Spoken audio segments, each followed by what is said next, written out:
Chapter 360. The Empress had told Li Mu not to bring food from home, but to cook in the imperial kitchen, which reminded Li Mu of something.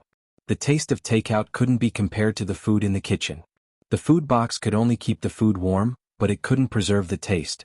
The best time to appreciate most of the food was when it was just out of the pot. Fortunately, the ancestral temple was in the palace. It was only a few steps away, so the taste of the food wouldn't change too much. Compared to the Ministry of Justice and the Supreme Court, the imperial prison of the ancestral temple was of a much higher standard. The prisoners here were either rich or noble. They were either relatives of the emperor or high-ranking officials. Especially in the past, the ancestral temple was a shelter for the descendants of the imperial family after they committed crimes. The facilities and treatment inside were far from what the other government offices could compare to. Especially after Zhang Chun's special arrangement, if the prison of the Ministry of Justice was a standard single room for 7 days, then the one Li Qing of the ancestral temple was now living in the Hilton Hotel's presidential suite. The food in the ancestral temple should be good, but Li Mu was still worried that she wouldn't be used to it. Inside the ancestral temple, the morning sun was just right. Zhang Chun and Prince Shou sat in the courtyard of the ancestral temple, basking in the sun while drinking tea. Zhang Chun personally brewed a cup for Prince Shou and asked with a smile, "Your Highness, this is a good tea that I've collected. Try it." Prince Shou took a small sip and said, "Not bad. I didn't expect you to be a tea lover. Do you have any more of this tea? Give me 8 to 10 caddies. I'll take it back and drink it slowly," Zhang Chun said regretfully. "Unfortunately, this is the last pinch." Prince Shou looked at him with disdain. He suddenly sniffed and said, "What's this smell? It's so fragrant." Zhang Chun's nose also sniffed. After recalling the aftertaste, he murmured, "This smell, why is it so similar to the smell of the noodle stall on the street outside the county office when I was in Yangqiu County?" He couldn't help but gulp and said, "That old woman's noodles are really amazing. I really want to try it again." Li Mu carried the food box and walked into the ancestral temple. He greeted Zhang Chun and said, "I'm going to deliver the food to the boss." Zhang Chun had already warned the officers of the imperial prison of the Zongjing temple. When they saw Li Mu coming in from afar, the guard in charge of the imperial prison opened the door. Before Li Mu entered the prison, Zhang Chun walked over and asked, "You cook noodles?" Li Mu nodded and said, "The boss used to like eating noodles from that restaurant the most."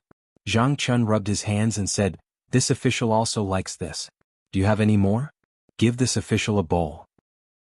Mr. Zhang had helped him a lot this time, and Li Mu was too embarrassed to refuse. He said, "If you want to eat, come to the imperial kitchen later." "All right." Zhang Chun nodded before asking in astonishment, "Did you cook these noodles in the imperial kitchen?" "What else?" Cough, cough. Zhang Chun covered his mouth and coughed a few times. Suddenly he said, "This official suddenly doesn't want to eat so much. I'll go home and eat what my wife cooks. Quickly go and deliver it to Constable Li. It won't taste good if you're late." Watching Li Mu walk into the prison, Zhang Chun sighed and said, Li Mu, you have to be careful." Li Mu walked into the prison and faintly heard Zhang Chun talking about snacks.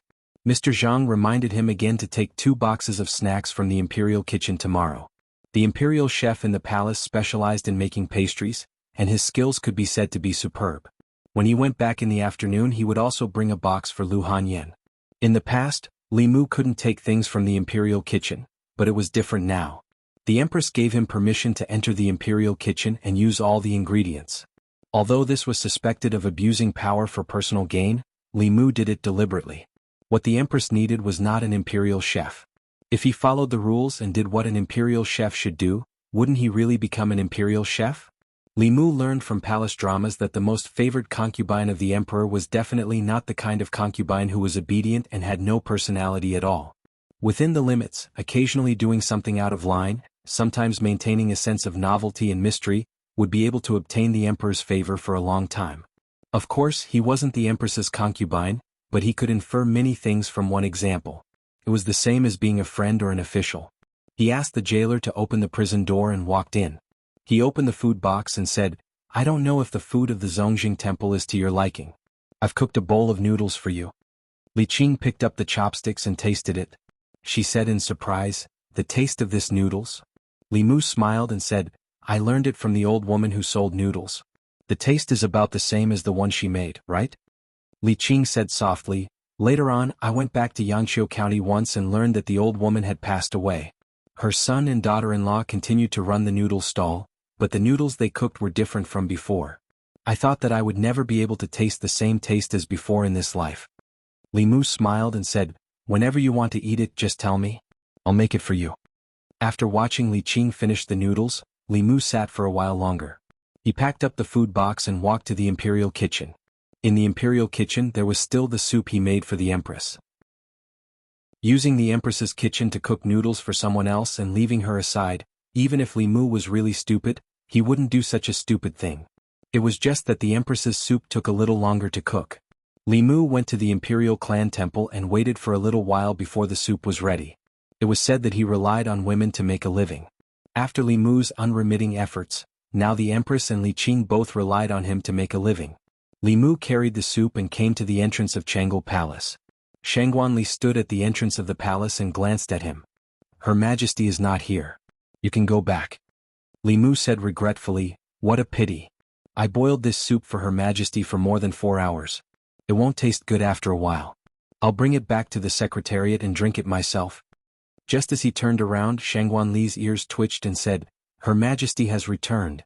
Li Mu handed the soup in his hand to him and said, "I have to go back to the secretariat. I'll have to trouble Commander Shangguan to bring it in for Her Majesty." Shangguanli carried the soup into Jianghu Palace and placed it on the table in front of Zhou Yi. After opening the lid of the soup, a fresh and rich aroma floated out. Mr. May's throat moved and he smiled. "I knew it. How could he forget Her Majesty? This soup has been simmering for so long. He must have put in a lot of effort. I just went to the imperial kitchen and asked." He only sent a bowl of noodles to the imperial clan temple. Zhou Yi drank a mouthful of soup and suddenly felt a little embarrassed. It seemed that she had misunderstood Li Mu just now. She thought that he was using her imperial kitchen to curry favor with others. She was angry for a while, but at this moment, the anger in her heart immediately disappeared.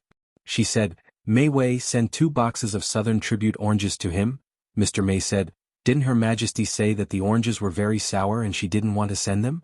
Zhou Yi said, "Now that I think about it, the oranges don't seem so sour anymore." Mr. May nodded and said, "I'll go now." Zhou Yi suddenly said, "Wait, the secretariat." Li Mu sat in the duty room for a while. After dealing with the official business for the day, he sat quietly for a while and began to write an official document. This official document ordered the Ministry of Justice to reinvestigate the case of Li Yi from 14 years ago. Li Mu had asked the Empress about this matter, but he couldn't let the Empress give the order directly. As the ruler of a country, she should have the concept of the overall situation. If she overturned half of the court just because of Li Mu's words, then what would the court officials think? They would think that this was a treacherous courtier trying to overthrow the government. When an emperor ignored the overall situation of the court and the people of the Great Zhou because of a certain courtier or concubine, the courtiers would unite to oppose her because this was a sign of the collapse of the country. The courtiers would not allow it, and the 4 academies would not sit idly by. In fact, compared to this matter, whether or not Li Yi was wronged or not was not that important anymore. Therefore, Li Mu had to show that although the empress doted on him, there was a limit. Once he exceeded that limit, he was afraid that he would be removed in the name of cleaning up the emperor's side. Before he finished writing the official document in his hand, Mr. May came. She placed 2 boxes of oranges on the table in front of Li Mu and said, "These are the tribute oranges from South Commandery. Her Majesty asked me to give you 2 boxes to try."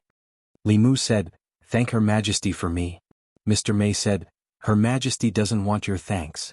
Li Mu was stunned and asked, "What else does Her Majesty want?" He had already given the Empress everything he could. She could not reward Li Mu with 2 boxes of oranges and ask for too much from him. Mr. May glanced at him and said, "In the future, no matter if you make soup or noodles in the imperial kitchen, send it to Jianghu Palace first." Li Mu was stunned and asked, "This is Her Majesty's idea?" Mr. May knocked him on the head and said, "Her Majesty is so broad-minded. Would she be angry because you sent her soup later?" Only she believed this sentence. No one knew how stingy the Empress was better than Li Mu. Li Mu nodded helplessly and said, "I know. No matter what I do in the future, I will think of Her Majesty first. Is that okay?" After that, he was knocked on the head again. Mr. May glanced at him and asked, "What's with your tone? It sounds like Her Majesty is forcing you to send the soup first." Li Mu promised her that he was willing to give priority to the Empress. Only then did Mr. May leave with satisfaction. Li Mu looked at her back and felt that she was getting more and more strange these days. If this continued, it would be really difficult for her to get married. But Li Mu had more important things to do and did not have time to give her psychological counseling. He finished writing the official document, took 2 tribute oranges, and went to the assistant minister's office. Louis was reading the booklet. Li Mu walked over and put the 2 oranges on his table. He said, "Mr. Liu, take a rest and eat an orange." Louis looked at the 2 oranges and said in surprise, "It's not the season for oranges yet. There are a few mother trees in Nanjun that will bear fruit a month or 2 earlier, but the spiritual oranges on the mother trees are used as tributes." Li Mu smiled and said, "This is the tribute oranges given by Her Majesty." Louis looked at Li Mu with envy and said, "Mr. Li, you are really enviable. There are not many spiritual oranges, and there is not enough for the palace every year. It is difficult for the officials outside to get one. In the time of the former emperor, only the empress and the imperial noble concubines could get a box." He only picked up 1 orange and said, "I only need one of these treasures. I didn't expect to taste spiritual oranges from my hometown in Luoyang." Li Mu said, "So Mr. Liu's hometown is Nanjun. It's okay. Mr. Liu, you can eat as much as you want. If it's not enough, I have more." Her Majesty gave me 2 boxes. Louis was not only envious but also shocked. Back then, the Empress Dowager and Imperial Concubine Dowager were so favored by the previous emperor, but they only received 2 chests in total. His Majesty actually rewarded Li Mu with 2 chests. It was true that she only favored 1 person in all the court officials. He peeled an orange and ate a few pieces. He praised, "It is indeed a carefully cultivated tribute. If a mortal can eat one, they will not be invaded by diseases for 3 years." The 2 chatted for a while. Li Mu took out the document and said, "By the way, there is another document here that needs your signature. It's a small matter." Louis picked up the document. She picked up the pen and was about to sign her name. Then his body trembled. The pen in his hand did not fall. He looked at the document and fell into a long silence. After a while, he looked up at Li Mu and said with some bitterness, "Mr. Li, I only ate half of your orange." Chapter 361. Li Mu looked at Lu Yi and said with a smile, "Lord Liu, this is a spirit orange carefully cultivated by the South Commandery. If a mortal can eat one, they will not be invaded by diseases for 3 years." Lu Yi was speechless for a moment. Finally he sighed and asked, "Have you thought about it, Lord Li?" Li Mu said, "I once made a great vow to establish my heart for the world and my life for the people. How can I watch the heroes of the great Zhou be framed by villains and leave behind a torrent of infamy in history?" Louis picked up the pen helplessly and said, "Give me 2 more oranges." Li Mu stretched out his hand and 2 more spirit oranges appeared in his hand. Louis signed his name on the document and shook his head. "I hope Lord Li has good luck." Li Mu clasped his fist and said, "Thank you, Lord Liu." Louis waved his hand and said, "You're welcome. This document has to be handed over." "It's useless for me to sign it," Li Mu said again. "Lord Liu, please give this to the head of the secretariat." When he left the assistant minister's office, he took away the orange peel on the table and threw it away for Lu Yi. Lu Yi hurriedly said, "Lord Li, please wait. I'll soak the orange peel in water." Ordinary people could not even get the orange peel of the spirit orange that was specially offered by the royal family. Li Mu decided to finish the orange and collect the orange peel. In the future, when he asked Lu Yi for help, he would give him a few taels each time. After all, it was not good to ask for help empty-handed. Li Mu alone could not make the decision to re-investigate the old case from 14 years ago. After his proposal, it needed to go through the assistant minister and head of the secretariat first. Then it would be handed over to the minister for review. Finally, it would be handed over to the minister for implementation. Li Mu could only deal with Lu Yi. The Liu family was one of the oldest surnames in the Great Zhou. It was one of the 9 surnames. Although it was not as powerful as the Shao family and the Zhou family in the imperial court, it could not be underestimated. At the very least, Lu Yi did not have to be afraid of the old and new parties. When Lu Yi saw Li Mu walk out of the assistant minister's office, she put away the orange peel, picked up the document and went to another office. He placed the booklet on the table and said, "Sir, this booklet is from Li Sharon." The head of the secretariat stroked the long beard on his chin and opened the booklet. After looking at it, he pondered for a moment and signed his name on it. He handed it back to Lu Yi and said, "Pass it to the door." Moments later in Minxiao province. It was a letter from the secretariat. After it was delivered to the Minxiao province, it was passed down through the ranks until it finally reached the hands of 2 attendants. The attendant was a provincial official. The 2 of them looked at the booklet in front of them and fell silent. Censor 8 Li Mu of the Secretariat submitted a memorial, requesting that the case of left Assistant Minister Li Yi of the Ministry of Appointments, who had colluded with the enemy and committed treason 14 years ago, be reopened. The resolution of the Secretariat was passed and submitted to the Ministry of Interior for discussion. If a fourth-ranked official of the imperial court was framed for the extermination of his family or was framed for treason, it was only natural that he would be thoroughly investigated. However, the implications of this case were too broad. Both the old and new parties were implicated. It was fine if the case could not be reopened. Once the case was reopened, 2 out of the 6 ministers of the imperial court would be sentenced to death. One of them was the important minister of the Ministry of Appointments. Other than the ministers of the Ministry of Appointments and the Ministry of Works, the 2 assistant ministers of the Ministry of Appointments would be sentenced to death. The assistant minister of the Ministry of Justice would be sentenced to death. Even if the other high-ranking officials in the imperial court were not sentenced to death, they would not be able to escape severe punishment. In this way, the imperial court would be in chaos. Perhaps it would give an opportunity to those with ulterior motives. Compared to this matter, whether or not Li Yi was wronged was not so important. One of the attendants shook his head and said, "The big picture is more important." The other attendant nodded and said, "Agree." Li Mu ate 2 oranges. Before he went to the yamen, the booklet he had handed out was returned to his hands. His request to reinvestigate Li Yi's case was rejected by the Ministry of Family Affairs. In the 3 provinces, the Secretariat of the Secretariat wrote the edict in the tone of the Emperor and had to be submitted to the Ministry of Interior for review. If the Ministry of Interior passed, they would sign their review opinion on the edict and send it back to the Secretariat. The Secretariat would pass it to the Emperor. After the Emperor gave his final approval, it would be sent back to the Ministry of Interior. If the Ministry of Interior did not pass, they would also send the memorial back to the Secretariat. Sometimes they would let the Secretariat revise it before sending it back. Sometimes they would just write the word reject, and directly reject it, not giving anyone a chance. The booklet on Li Mu's desk had the word reject written at the end. This meant that the Ministry of Interior did not agree to reopen the case. This kind of thing was very normal. Not to mention the Secretariat, they even dared to reject the Emperor's opinion. They could be said to be the most ruthless department in the imperial court. Of course, if the Empress was stubborn, she could bypass the Ministry of Interior and directly give the order. But in that way, the order in the imperial court would be in chaos. This was not what Li Mu wanted. In any case, he did not expect the Ministry of Interior to agree. This booklet was just a prelude. His purpose was to send a signal to those people. He had accepted Li Yi's case. After that, Li Mu did not mention this matter again. He left the Secretariat and went straight home. There were no secrets between the various departments in the imperial court. Li Mu wanted to reopen the old case of Li Yi from 14 years ago. The fact that his memorial was rejected by the Ministry of Interior spread to the various departments after it was sent to the Yamen. Ministry of Personnel. Right Assistant Minister Gao Hong had just received the news from the Ministry of Interior. He said with a dark face that Li Mu really wants to reopen the case for Li Yi. Left Assistant Minister Qin Jian sneered and said, "He wants to reopen the case? He can't even get past the Ministry of Interior. Which one of those old fellows there isn't a shrewd old man? The stability of the imperial court is what they care about. They don't care if Li Yi died unjustly," Gao Hong said worriedly, "that Li Mu has the shadow of Li Yi from back then. He also has the Emperor's protection. Sooner or later he will become a big problem for us." Qin Jian said coldly, "Let him jump around.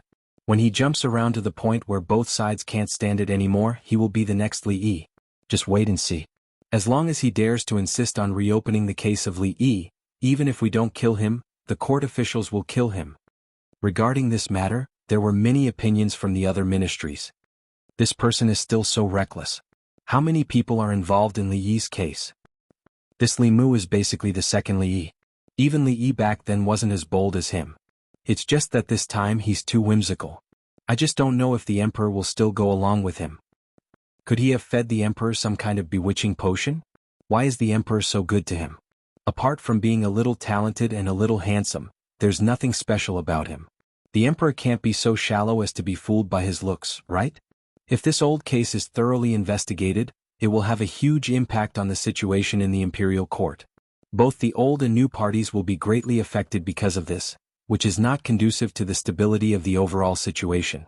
If the Emperor ignores the overall situation and the great Zhou for the sake of Li Mu, this is a favored official messing up the government. If he is not eliminated, the Great Zhou will not be peaceful. Once the news of Li Mu's suggestion to reopen the case of Li Yi spread, it caused widespread discussion in the imperial court. In the hearts of some of the officials, the truth of Li Yi's case was no longer important. What was important was whether the emperor's love and care for Li Mu had reached the limit of what an official should bear. Many times, there was no clear boundary between a treacherous official and a loyal official. Although what he did was righteous, if the imperial court collapsed because of him and the Great Zhou fell into a crisis, then he would be a treacherous official who brought disaster to the country and the people. This kind of treacherous official should be eliminated by all the officials. There were even many officials who had a grudge against Li Mu.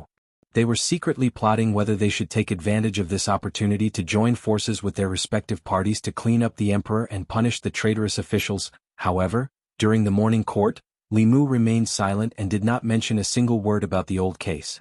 This was not unexpected by some officials.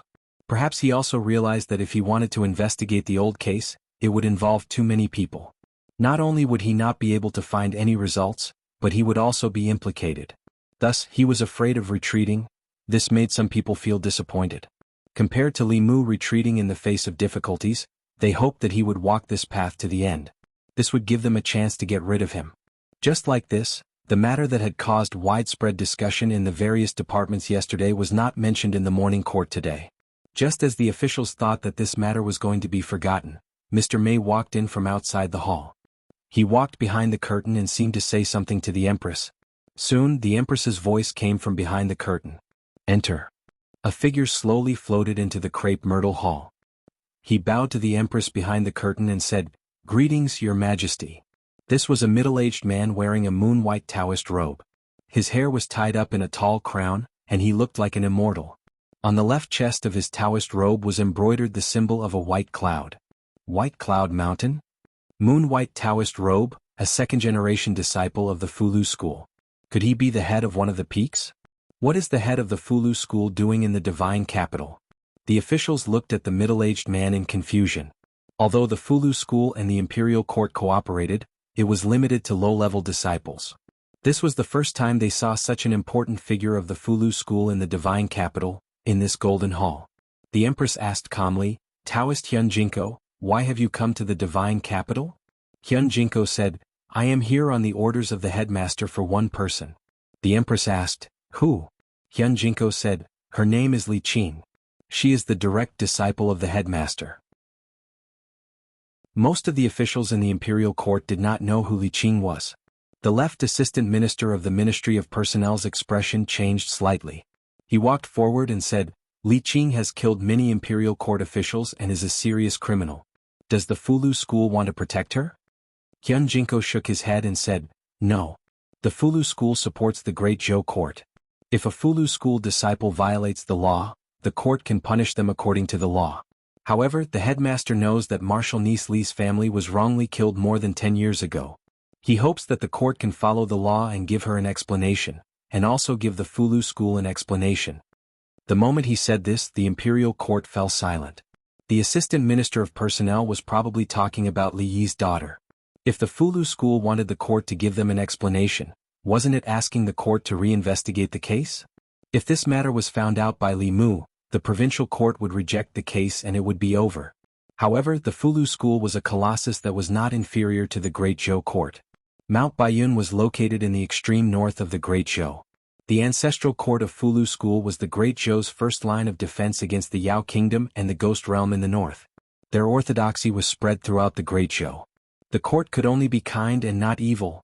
However, for the sake of the Fulu school, reinvestigating the case of the past would cause unrest in the court. Of course, this was not allowed. The court had to lower their stance and calmly reason with the Fulu school. Even if they refused, they had to show the court's sincerity. This way, even they could not force the court. One of the attendants stood up and cleared his throat. Just as he was about to speak, an angry roar suddenly came from the front of the court. Prince Shou's face was full of anger. He pointed at Xianxia's nose and scolded, "The Great Zhou is the Great Zhou of the court. Why does the court need to explain its actions to others? Who does your Fulu school think you are? How dare you teach the court how to do things?" Chapter 362. The moment King Shou spoke, some of the officials in the imperial court knew that something was amiss. Most of the people involved in Li Yi's case were from the old party. Even if King Shou didn't want to reopen the case, he couldn't speak to a peak master of Fulu School like this. Among the 6 sects of Dao, only Fulu School and Xuanzong were located in Great Zhou. Xuanzong was located in the east, and there weren't any powerful enemies in the east of Great Zhou. However, things were different in the north. The country of demons and the Hades domain were both located in the northwest. The ancestral court of Fulu School was located in the north, intimidating the demon country and the ghost domain. It was a solid barrier at the border of Great Zhou. Without Mount Baiyun, the demon country and the ghost domain could easily invade Great Zhou. No matter what, the imperial court couldn't become enemies with Fulu School. At the back of the hall, Zhang Chun had already opened his mouth. However, when he heard King Shou speak, he swallowed the words that were already in his throat. Jianghu didn't look at King Shou. Instead, he swept his gaze across the officials and asked, "Is this the attitude of the Great Zhou court?" King Shou had a look of disdain on his face. Just as he was about to continue speaking, he was pulled back by 2 officials beside him. "Your Highness, be careful with your words." The attendant opened his mouth, but he couldn't say the words he wanted to say to delay the matter. King Shou's words left the imperial court with no way out. Now, even if the imperial court didn't want to investigate, they had to. If the imperial court really didn't care about Fulu School's request, wouldn't that mean that they didn't care about Fulu School at all? The deterioration of their relationship with Fulu School would be even more serious than the turmoil in the imperial court. In the imperial court, no one's position was irreplaceable. They just had to pay a price. However, the position of the Fulu School was truly irreplaceable. Without the Fulu School, there was no way the imperial court could send 3 7th realms, close to 10 6th realms, and countless 5th and 4th realms to hold the fort in the northwest region. This would drain most of the imperial court's manpower. The imperial court was completely silent. Jianghu spoke again, "If this is the intention of the Great Zhou court, then I will return to Mount Baiyun and pass on the court's intentions to senior brother sect leader." A moment later, Shangguanli walked out from behind the curtain and said, "Jianghu, you have misunderstood. This case is of great importance. I would like to ask you to wait for 2 more days. After the imperial court has discussed this matter, we will give Fulu School an answer." Jianghu said indifferently, "In 3 days I will return to Mount Baiyun. In these 3 days I will wait for the imperial court's reply." With that, he cupped his fists at the empress again and left. From behind the curtain, the empress said in a dignified voice, "Fulu School cannot be disregarded. The 3 provinces will discuss this matter together. Within 2 days, inform me of the results of the discussion." The head of the Secretariat and the head of the Minister of High Affairs said in unison, "Yes, Your Majesty." Standing outside the curtain, Shangguanli's voice resounded through the hall. "Dismissed." The officials left the hall in order. On the way back to the Imperial Clan Temple, one of the Imperial Clan officials said, "Your Highness, you were too impulsive. How could you scold Fulu School?" Prince Shou snorted and said, "What's wrong with Fulu School? How dare the Fulu School order the imperial court? Are they trying to rebel?" The Imperial Clan officials shook their heads and didn't say anything else. Fulu School had existed for thousands of years. Before the Great Zhou, there was already a Fulu School. They had a rich foundation that outsiders couldn't imagine. Even if the imperial court was in chaos, they couldn't make enemies with Fulu School. The Imperial Clan officials sighed. How could he expect Prince Shou to understand these things? The reason why Prince Shou could be in such a high position was because he was the younger brother of the previous emperor and a member of the Shao royal family. Other than watching opera and drinking tea, he didn't know anything else. If it wasn't because of his identity, the words he said in the imperial court caused a major turn of events that the imperial court didn't want to see. The new and old parties could make him die without a burial ground. Zhang Chun walked behind Prince Shou and said, "Your Highness, last night I found a tale of tea cakes at home. Tomorrow I'll give you half a coin." Prince Shou said, "Half a coin? Zhang, are you trying to dismiss a beggar? Then it's 1 coin. There's only 1 coin left, 1 tale of tea cakes left after a night. Are you going to eat it like grass?" Minister Province, Minister Office. Minister Zhou Jing sat on the main seat. There were 3 people sitting on either side of him. They were the head of the Secretariat and 2 attendants. The 4 people in this room were the highest officials of the 3 provinces. They were also the leaders of the Great Zhou's ministers. Minister Zhou took a sip of tea and said, "His Majesty asked us to discuss this matter. My 3 lords, please tell us your thoughts." The left attendant stroked his long beard and said, How could Li Yi's daughter be the disciple of the Fulu school's headmaster? This matter is too strange. They shouldn't have investigated earlier or later. Why did they have to investigate now? This is too much of a coincidence, the right attendant said. There's no point in talking about this now. This matter could have been dealt with, but Prince Shou's impulsiveness angered the Fulu school. If this matter isn't handled well, the Fulu school will hate him. That would be bad. But if they really want to investigate, it's fine if there's no problem. If there really is a problem, there will be a storm in the imperial court. Minister Zhou looked at the head of the secretariat and asked, Elder Yin, what do you think? Of the 4 people, the head of the secretariat had been through 3 dynasties. He was the most senior. The head of the secretariat thought for a while and said, the 2 attendants have said so much about the stability of the imperial court. Have you thought about what if Assistant Minister Li was really wronged? The left attendant sighed and said, the bigger picture is more important. The head of the secretariat said slowly, indeed, the bigger picture is more important.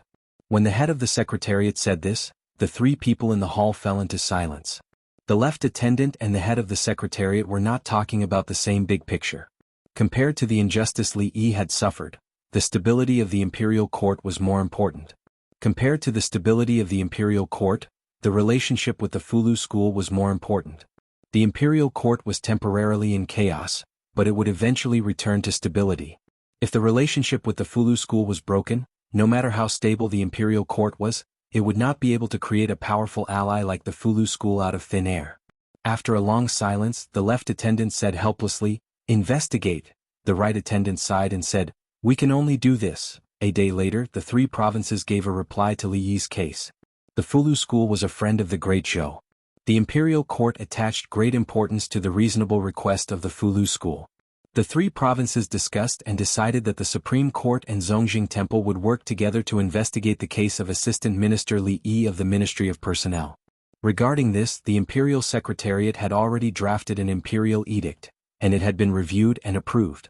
Because the case of that year involved the officials of the Ministry of Justice, the Ministry of Justice was purposely avoided. Usually, this kind of matter would go through the procedures of the 3 provinces. It would take at least half a month for there to be a result. This time, all the procedures were completed in one day. It was enough to show the sincerity of the imperial court toward the Fulu school. This was something that could not be helped. Prince Shou had spoken rudely to the head of the Fulu school in the imperial court. This had already pushed the relationship between the imperial court and the Fulu school to the brink of danger. If they did not do their best to make up for it, it would be difficult to heal the animosity between the 2 sides. Zongjing Temple, the prison. Li Qing looked at Li Mu with some astonishment. She asked, when did I become the headmaster's disciple?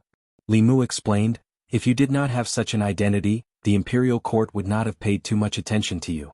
However, this is not entirely a temporary measure. When you get out of here, you will become the headmaster's disciple. Li Qing shook her head. Why would the headmaster accept me as his disciple? Li Mu said. He has to accept you even if he doesn't want to. Now everyone knows that you are his disciple. When the time comes when you return to Mount Baiyun, you will have to attend the disciple recruitment ceremony. Li Qing did not understand. But why would the headmaster do this? Li Mu rubbed his nose and said, when you were not here, a lot of things happened. In short, now that I am also a second-generation disciple of the Fulu school, the headmaster still has to give me face. Li Qing looked at him for a long time before she came back to her senses. She asked, then do I have to call you martial uncle? Li Mu smiled and said, this is nothing. Thinking about it, I am also Hanyan's martial uncle. Don't we also? In short, we can call each other our own. In the future, in front of the headmaster and several heads, you can call me martial uncle. When there is no one, I will call you boss. Chapter 363. Walking out of the Imperial Clan Temple, Li Mu thought back and realized that he seemed to have some kind of magical power. A kind of magical power that could turn people of the same generation into juniors. Whether it was Li Qing, Lu Hanyan, or the 2 little snakes that Li Mu hadn't seen for a long time, everyone's relationship was good at the beginning, but then it started to develop in a strange direction. Fortunately, cultivators didn't care too much about these things. As long as they were willing, they could also become Dao companions. Standing at the door of the Imperial Clan Temple, Li Mu sighed softly. It wasn't easy to save her within the rules. It was just a small step, but this small step was also the beginning of something from nothing. Li Mu had long expected that with his face, the imperial court wouldn't care at all. His memorial couldn't even be passed by the province under his tutelage. But obviously they could ignore Li Mu's face, but they couldn't ignore Fulu School's face. This matter also made Li Mu realize a fact. His strength was only supernatural power. All the status and power he had obtained came from the Empress's favor. Without the Empress he was nothing. Li Mu's face was only useful in front of the Empress. At other times face had to be matched with strength. If he had the strength of the seventh realm, this matter would have become extraordinarily simple. After lamenting for a while, Li Mu didn't go home. He came out of the Imperial Clan Temple and went to the Imperial Kitchen. Jianghu Palace. Zhou Yi came back from admiring the flowers in the Imperial Garden. When she walked to the front of the palace gate, she smelled a familiar fragrance. This was the unique fragrance of Li Mu's soup. She and Shangguanli walked into the palace. Mr. Mei greeted them and said, "Your Majesty is back. Li Mu just sent today's lunch." Zhou Yi walked to the table. Mr. Mei took out the lunch box. There were 4 dishes and a soup, all of which were Zhou Yi's favorites. She walked behind the table and found that the memorials on the table had been sorted out. Most of the unimportant memorials had already been dealt with. Some of the important ones were placed on the other side. There was a piece of paper in between the memorials. There were words on the paper. It was Li Mu's handwriting that Zhou Yi was familiar with.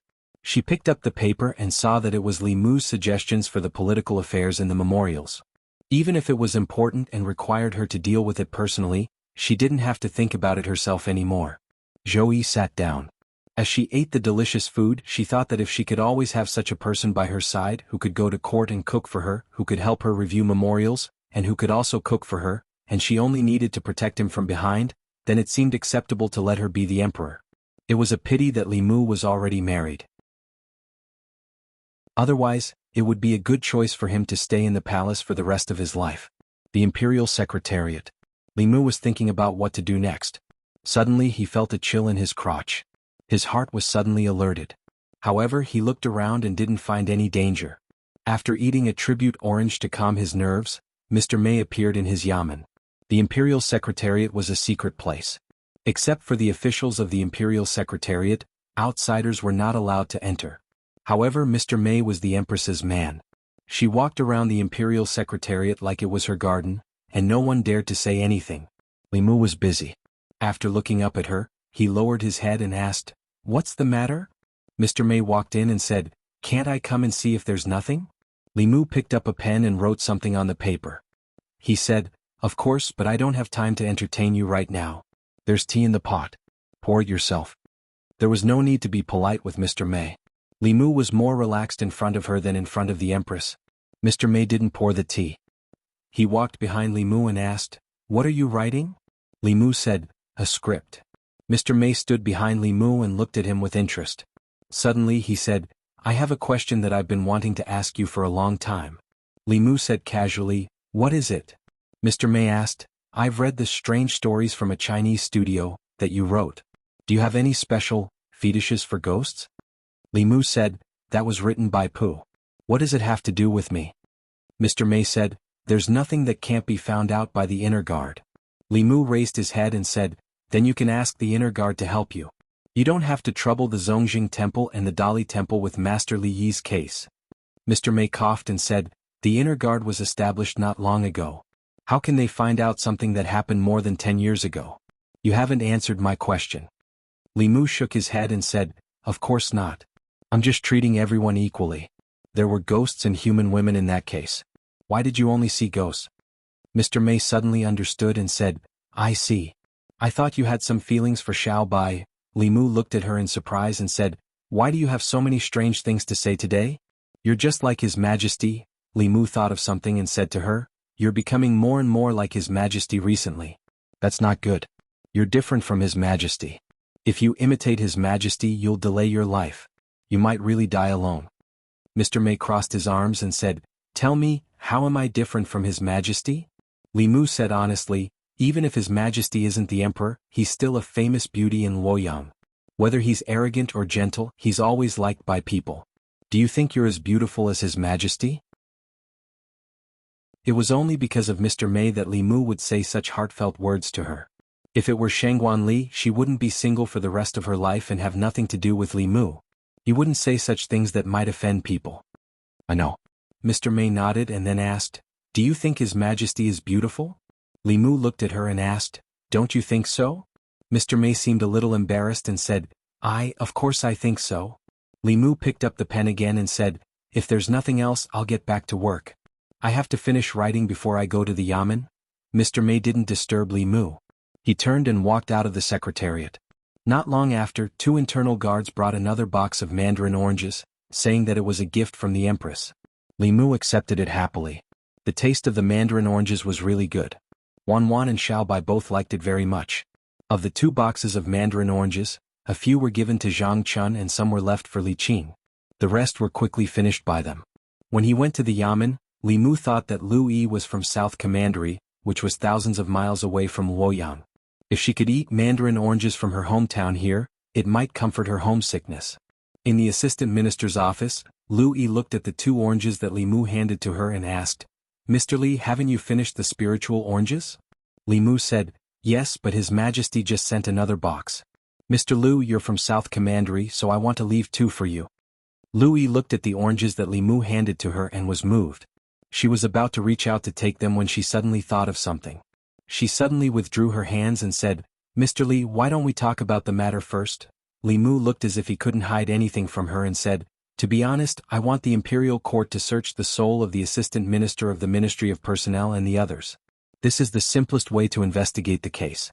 I've already written the report. Mr. Lu, please sign it. Lu Yi's face froze and she said, Mr. Li, the spiritual oranges are too precious. I can't accept it. I'm just kidding.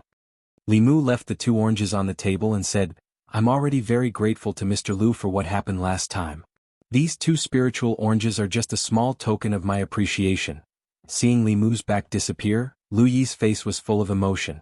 3 boxes of spiritual oranges. His Majesty's favor to Li Mu had already surpassed the former emperor's favor to the Empress and the imperial concubine. At this time, the right assistant minister of the Hall of Governmental Affairs came in from outside and put a few reports on the table. He said, Mr. Lu, take a look at these reports first. After we discuss them tomorrow, we'll submit them to Mr. Yen. Hey, why are there 2 oranges here? I'll take one. Stop. Lu Yi shouted, which scared the right assistant minister of the Hall of Governmental Affairs. Then he realized that he had lost his composure. He put the 2 oranges in his sleeve and said, these 2 oranges have a special meaning to me. If Mr. Su wants to eat them, I'll send you a box in a few days. Great sound bar. Li Mu handed a few pages of paper to the owner of the Great Sound Bar and said, please. The owner of the Great Sound Bar said seriously, don't worry, Mr. Li. I'll take care of this matter as soon as possible. After Li Mu left, the owner of the Great Sound Bar looked at the few pieces of paper in her hand. What was written on the paper was a complete play. The play was about an official of the Zhao family of the previous dynasty. Because he had offended a powerful official, he was framed by a treacherous official and his family was tragically exterminated. The surviving orphan of the Zhao family grew up and avenged his family. In the Li residence, Yu Zhenzi took a few pages of paper from Li Mu's hand and floated away. The ancestral court of Fulu School was located in Mount Baiyun. It had branches all over the 36 counties of the Great Zhou. These branches were inherited from the ancestral court and were united with it. Soon this play would appear in all the counties of the Great Zhou. Chapter 364. After making these arrangements, the following matters could not be rushed. All they could do was wait. Lu Hanyin was playing the zither in the courtyard. Li Mu listened as he peeled the spiritual orange the Empress had just given him and fed it to her. When he turned around and saw Wan and Xiaobai staring at him, he also fed them a few pieces. When the song ended, Lu Hanyin turned around and asked, "How's the matter with Constable Li?" Li Mu said, "The Imperial Court has already asked the Imperial Clan Court and the Supreme Court to investigate again. Everything is going according to plan." Lu Hanyin suddenly asked, "When she left you, it was to avenge her family, right?" This question caught Li Mu off guard. From the moment Li Qing appeared in the divine capital, she had never asked Li Mu where he went or what he did every day. She had also never asked him about Li Qing. However, Li Mu knew that she definitely cared. If there was anyone in this world who could make him feel threatened, it would be Li Qing. Li Mu thought for a moment and said, "She withdrew from the Fulu school. She didn't tell all her friends because she didn't want to implicate the sect and us." Lu Hanyin was silent for a moment and then whispered, If Constable Li hadn't left at that time, could it be? Li Mu hugged her from behind and said, "There's no if. We're already husband and wife. I've already given you my primordial yang that I've treasured for 20 years. What are you still worried about?" Lu Hanyan whispered, "I was worried that after you met Constable Li, you wouldn't want me anymore.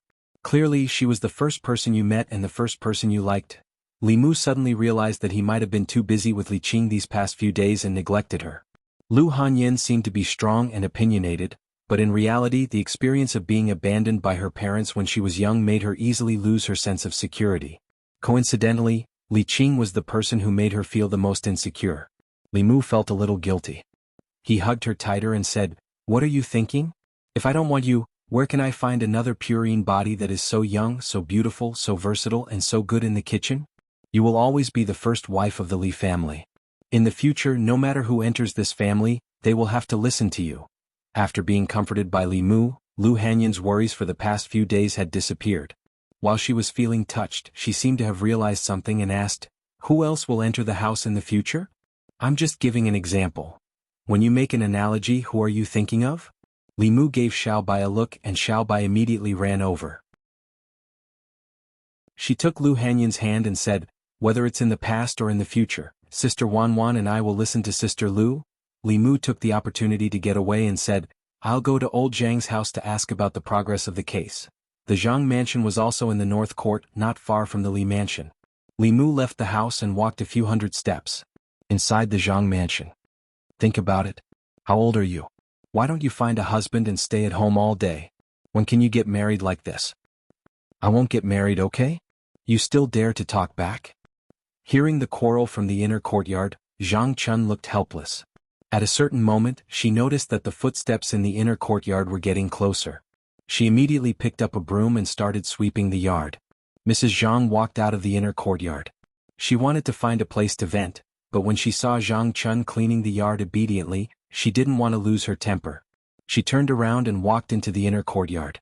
She shouted, "Do you think I won't scold you if you hide in the house? Open the door."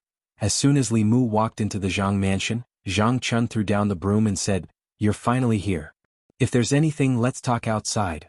Not long after, in a wine shop on the streets of Luoyang, Zhang Chun drank a few cups and complained about his disobedient daughter and irritable middle-aged wife. Then he said, "You're here to ask about the progress of Li Yi's case, right?" Li Mu nodded and asked, "How's the investigation going?" Zhang Chun shook his head and said, "It's easy to prove a person's guilt, but it's harder than reaching the sky to prove his innocence. Besides, although the imperial court has compromised this time, it's only on the surface. The Zongjing Temple and the Supreme Court won't spend too much effort. If the few minor officials who left the Ministry of Personnel were still alive, it's possible to find a breakthrough from them. But they've all died in the hands of Constable Li. And just yesterday, the only old official who had been in the Ministry of Personnel for more than 10 years was found dead in his home. He died of old age." Li Mu raised his wine cup and slowly twirled it between his fingers. How could there be such a coincidence in the world? When the Imperial Court wanted to investigate Li Yi's case from 14 years ago, the only person from the Ministry of Personnel who had personally witnessed the incident died of old age. Even if Li Qing didn't kill those people for revenge, they would probably die in the next few days due to various reasons. There were too many people who didn't want them to find out the truth of the incident. Li Yi's main crime back then was treason with the enemy. The officials from the Ministry of Personnel accused him of leaking important secrets of the Imperial Court to a certain demon nation. This led to the Department of Imperial Offerings suffering heavy losses in the war with the demon nation. Almost all of them were wiped out. Because of this case, Li Yi's entire family was exterminated. Only one daughter escaped because she was not in the divine capital. There was no way to find out the truth of what had happened back then. Even the most powerful cultivators could not divine a trace of the heavenly secrets. It was too difficult to overturn the case for him. Ministry of Personnel. Left Assistant Minister Chen Jian clasped his hands at a middle-aged man and said with a smile, "Minister, don't worry.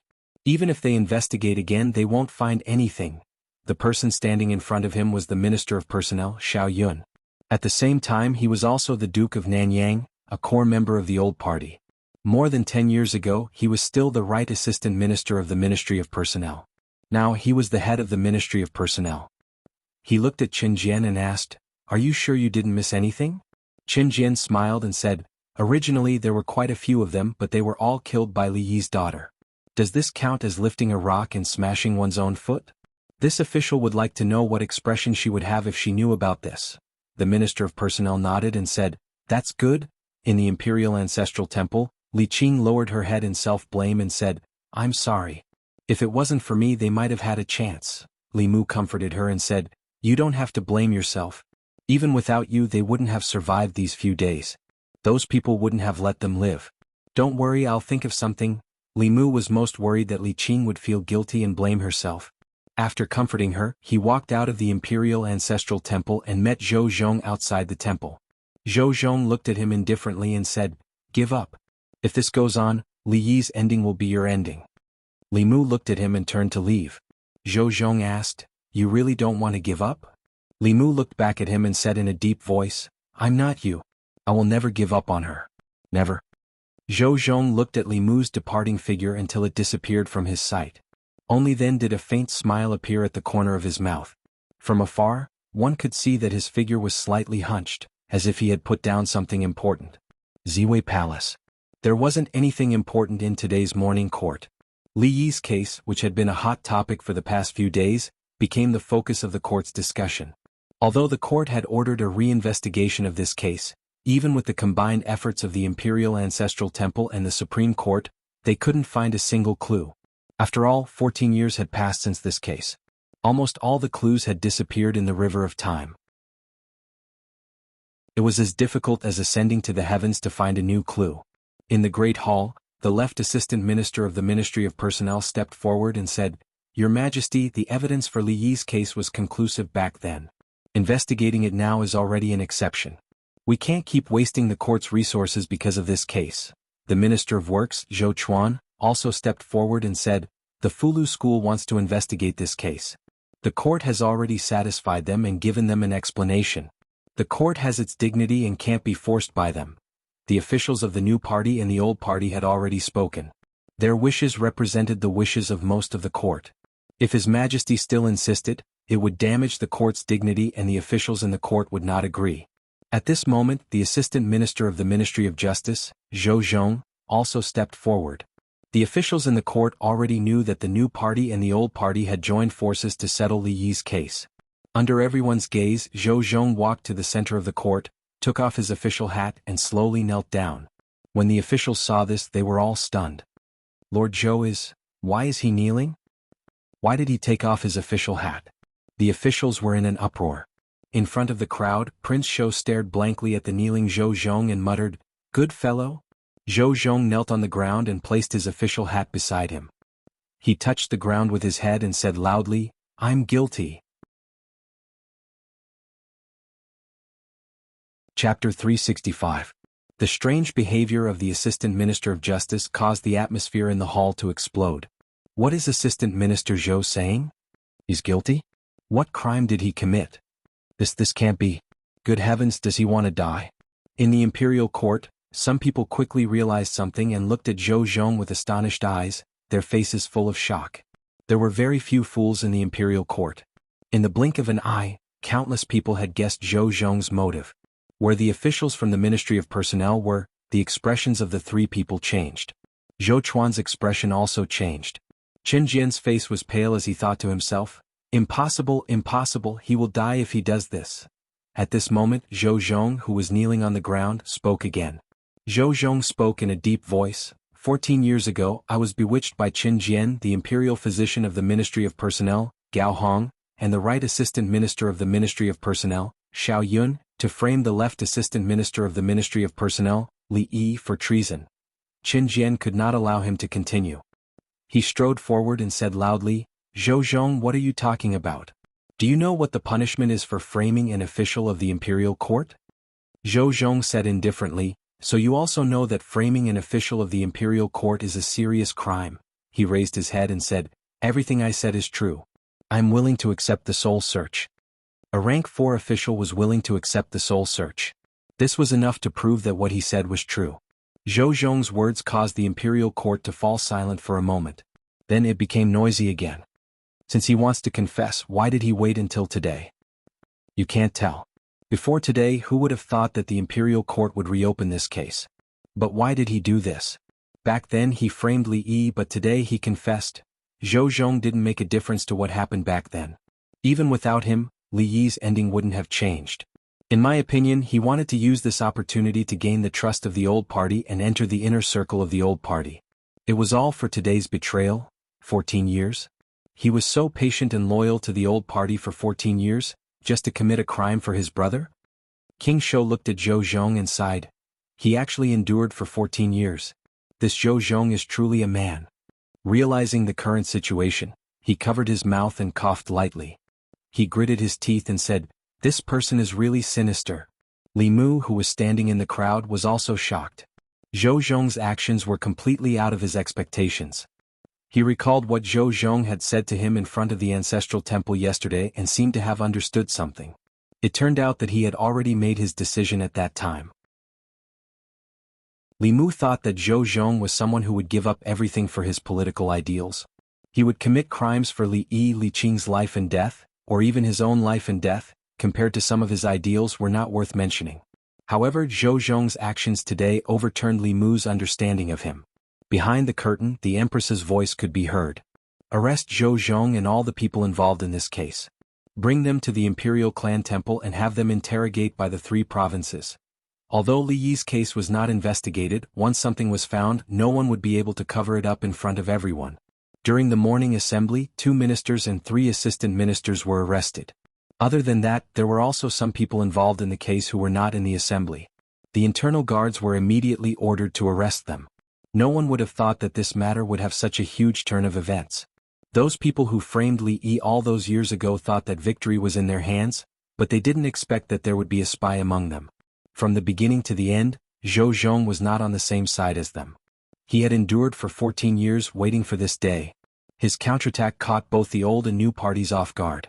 Although 14 years had passed since they framed a rank 4 imperial court official and caused extremely serious consequences, each and every one of them would not be able to escape death according to the law.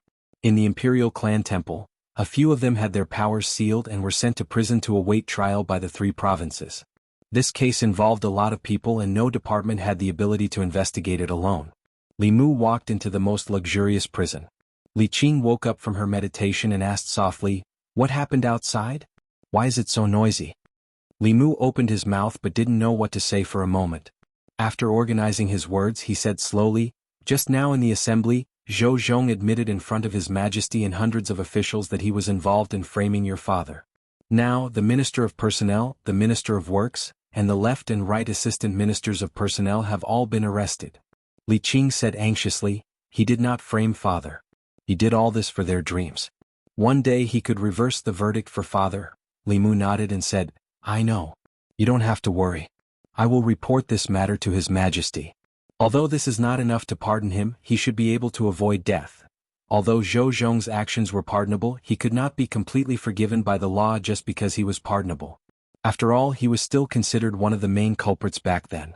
Seeing that he had voluntarily confessed to the crime and confessed to being an accomplice, according to the law, he could be spared. Of course, no matter what, after this incident he could no longer be an official. After a while, Li Mu walked out of Li Qing's prison and came to another place. Zhou Zhong was imprisoned here. He was imprisoned separately from the others. Li Mu stood outside the prison and said, "I thought you would not stand up." Zhou Zhong looked at him and said, "If you could really find out anything, why would I stand up?" Li Mu shook his head and said, "This is not your style. If you want to achieve your dreams, you have to protect yourself. This is what you taught me." Zhou Zhong was silent for a moment and said slowly, "But this may be his only chance. If he misses it, there will be no chance for him to regain his innocence." 14 years had passed since Li Yi's case. If the case was closed a second time, it would be impossible to overturn the case in the future. Li Mu looked at him and asked, "So you gave up on your dreams?" Zhou Zhong's gaze was deep as he said calmly, "The flame of dreams will never be extinguished. As long as the flame is still there, the flame will be passed on forever." In another prison cell, with the assistant minister of the Ministry of Personnel as the leader, the few of them had ugly expressions.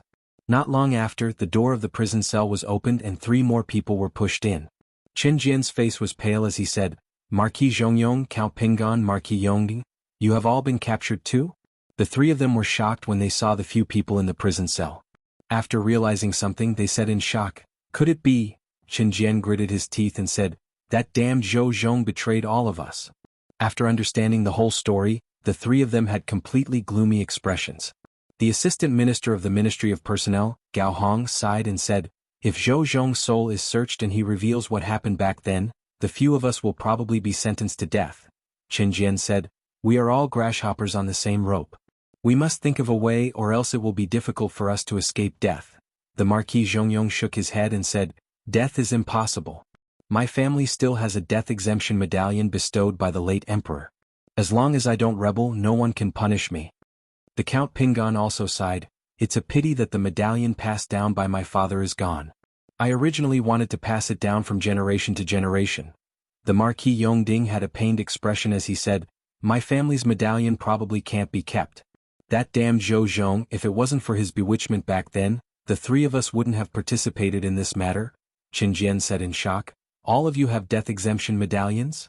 The Marquis Yongding nodded and then looked at the three people opposite him and said, "Not only us, the late emperor also bestowed one to the Duke of Nanyang." Although Assistant Minister Gao didn't have one, concubine Gao should also have one.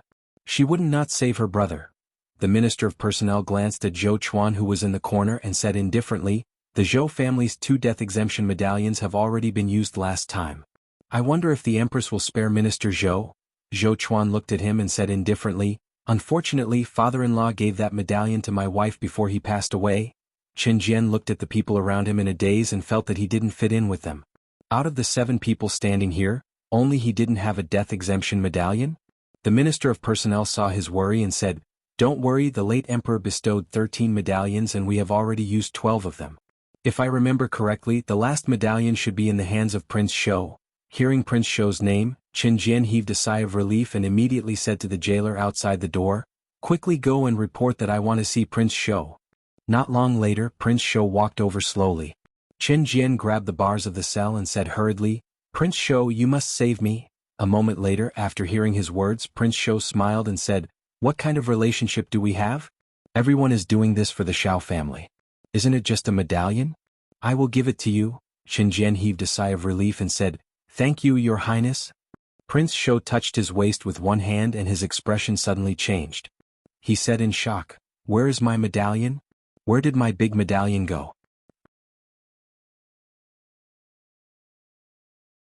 Chapter 366. Prince Shou touched his body and said regretfully, "I seem to have lost my token." Qin Jian grabbed the bars of the cell and said with a trembling voice, "Prince Shou, please don't scare me. This concerns my life." Prince Shou thought for a while and said, "Well, I'll go back and look for it. It shouldn't be lost. You wait here and I'll tell you when I find it." Seeing Prince Shou leave quickly, Qin Jian leaned against the wall weakly. He looked at the other people in the cell talking and laughing. The atmosphere was very lively. But the lively atmosphere was theirs and he had nothing. Although they were in the same cell, they were not the same. At the same time, in another cell, Zhou Zhong said slowly, "Back then he and I offended the interests of the upper class and strongly opposed the death exemption token issued by the late emperor. The courtiers and the emperor could not tolerate us. He was framed for treason. Although there was not enough evidence, what they needed was just a reason. Before he died, he entrusted Qing to me and asked me to protect myself first and then slowly complete our great cause." "For our great cause, we can give up everything?" Li Mu asked. "This is the reason why you gave up on her?" Zhou Zhong nodded and said, "At least before you moved to Fulu School, I had no other choice." This was the reason why Li Mu had been guarding against Zhou Zhong. This kind of person had a firm goal and was extremely rational. In their eyes, family and friends were not as important as their great cause. They could sacrifice themselves at any time. Li Mu admired his patience and ambition, but he would not get too close to this kind of person. He looked at Zhou Zhong and asked, "You made a choice in the end." Zhou Zhong looked at Li Mu and said, "This is not a choice. I believe that if I didn't finish it, someone will do it for me and do it better." Li Mu said, "Don't look at me like that." Zhou Zhong continued, "Back then the late emperor gave out 13 gold medallions. He tried his best to abolish it, but he incurred the displeasure of the late emperor and died because of it. All these years, 3 of the 13 gold medallions have been used up. Including the old concubine's gold medallion and the Zhou family's gold medallion, there are 7 left. Among these 7 medallions, 6 will be used up this time. The last one is in the hands of Prince Shou." These things shouldn't have existed from the beginning to the end. In the future we will probably never see them again. Having said this, he leaned against the wall and sat down. He closed his eyes and said, "You can go. I'm already very tired. The prison of the Imperial Clan Temple is a good place to sleep." As soon as he finished speaking, his breathing calmed down and he actually fell asleep. Li Mu slowly walked out of the prison. In the courtyard of the Imperial Clan Temple, Prince Shou and Zhang Chun were playing dice under the shade of a tree. King Shou's gambling luck had always been bad. In front of Zhang Chun, there was already a pile of silver fragments. After losing another round, King Shou searched his chest and sleeves. Finally, he couldn't find a single piece of silver. Zhang Chun kept the silver fragments and said, "Why don't we stop here today and wait for the next round when you have enough money?" King Shou slammed a piece of gold on the table and said, "Who are you looking down on? Let's continue. I'm going to win back all the money I lost last time." Zhang Chun looked at the piece of gold and said in surprise, "This piece of gold, why does it look so familiar?" Li Mu looked at it from afar and also felt that it looked familiar. This piece of gold was squarish. Other than the fact that there were no words on it, it looked like it was carved from the same mold as the death exemption medallion. King Shou glanced at Li Mu from afar and asked, "Little Li, are you coming?" 15 minutes later, Li Mu carried the gold and left the Imperial Clan Temple. He planned to melt this thing when he returned. This thing wasn't light and should be enough to make a few pieces of jewelry. He would give one to Lu Hanyin, one to Li Qing and two to Wanwan and Xiaobai.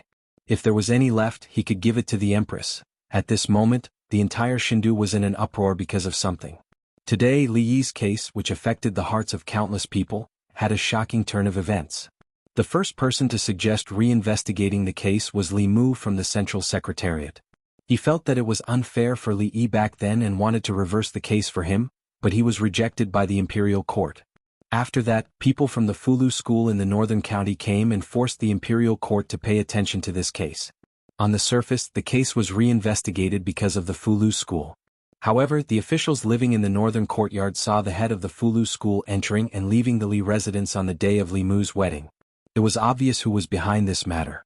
The commoners did not know what happened after that, but they roughly knew that the Imperial Court did not find out anything about the old case. There were also voices of opposition in the Imperial Court. If there were no accidents, this matter would be left unsettled in the end. However, no one had expected that the case would take such a huge turn.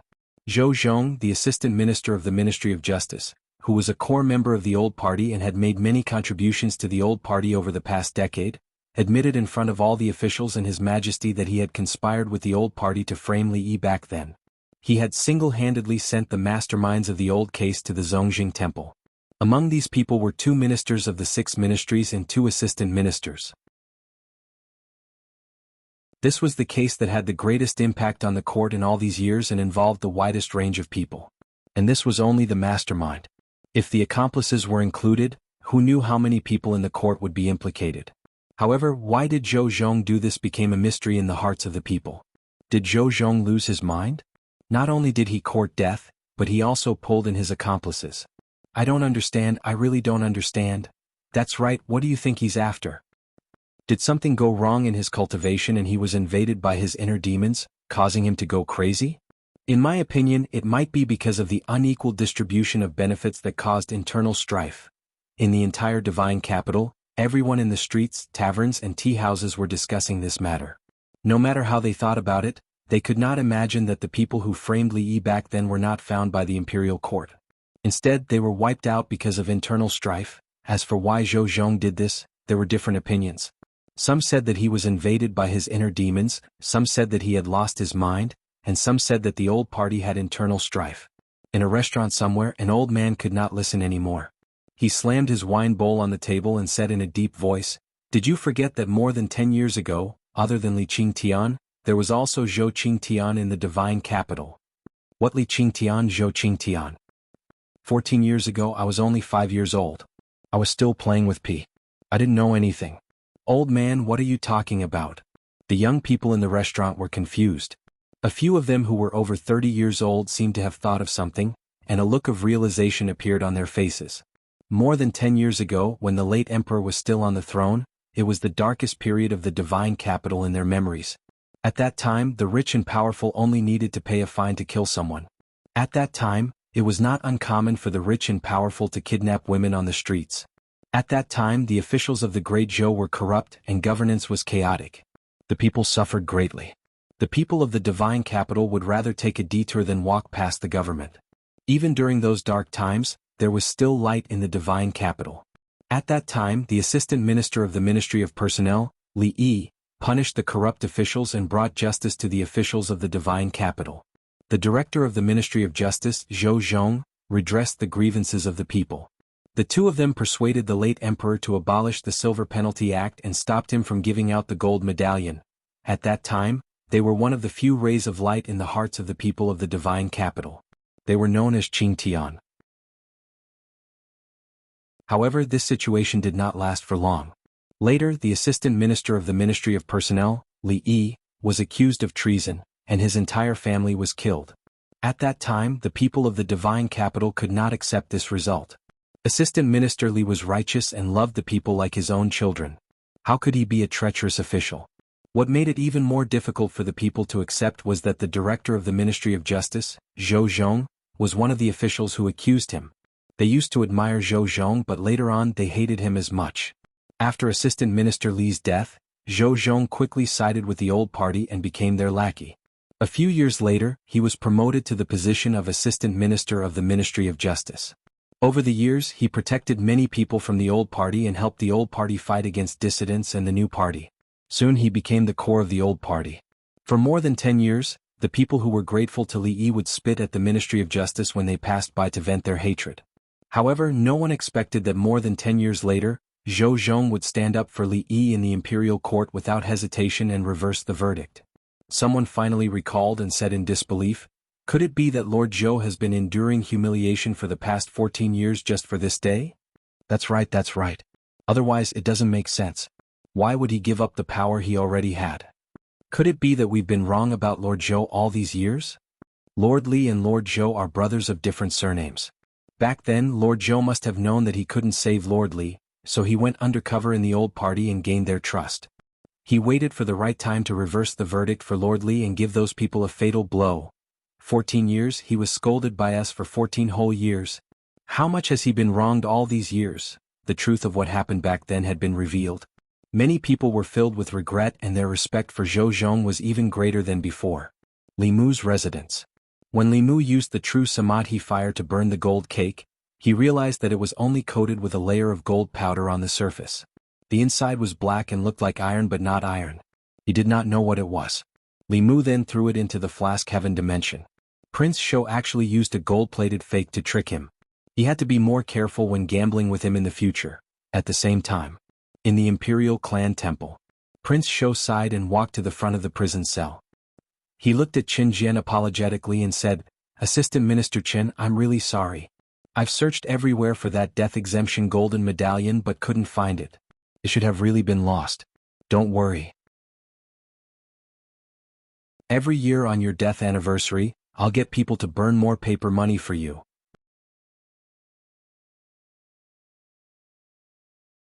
Chapter 367.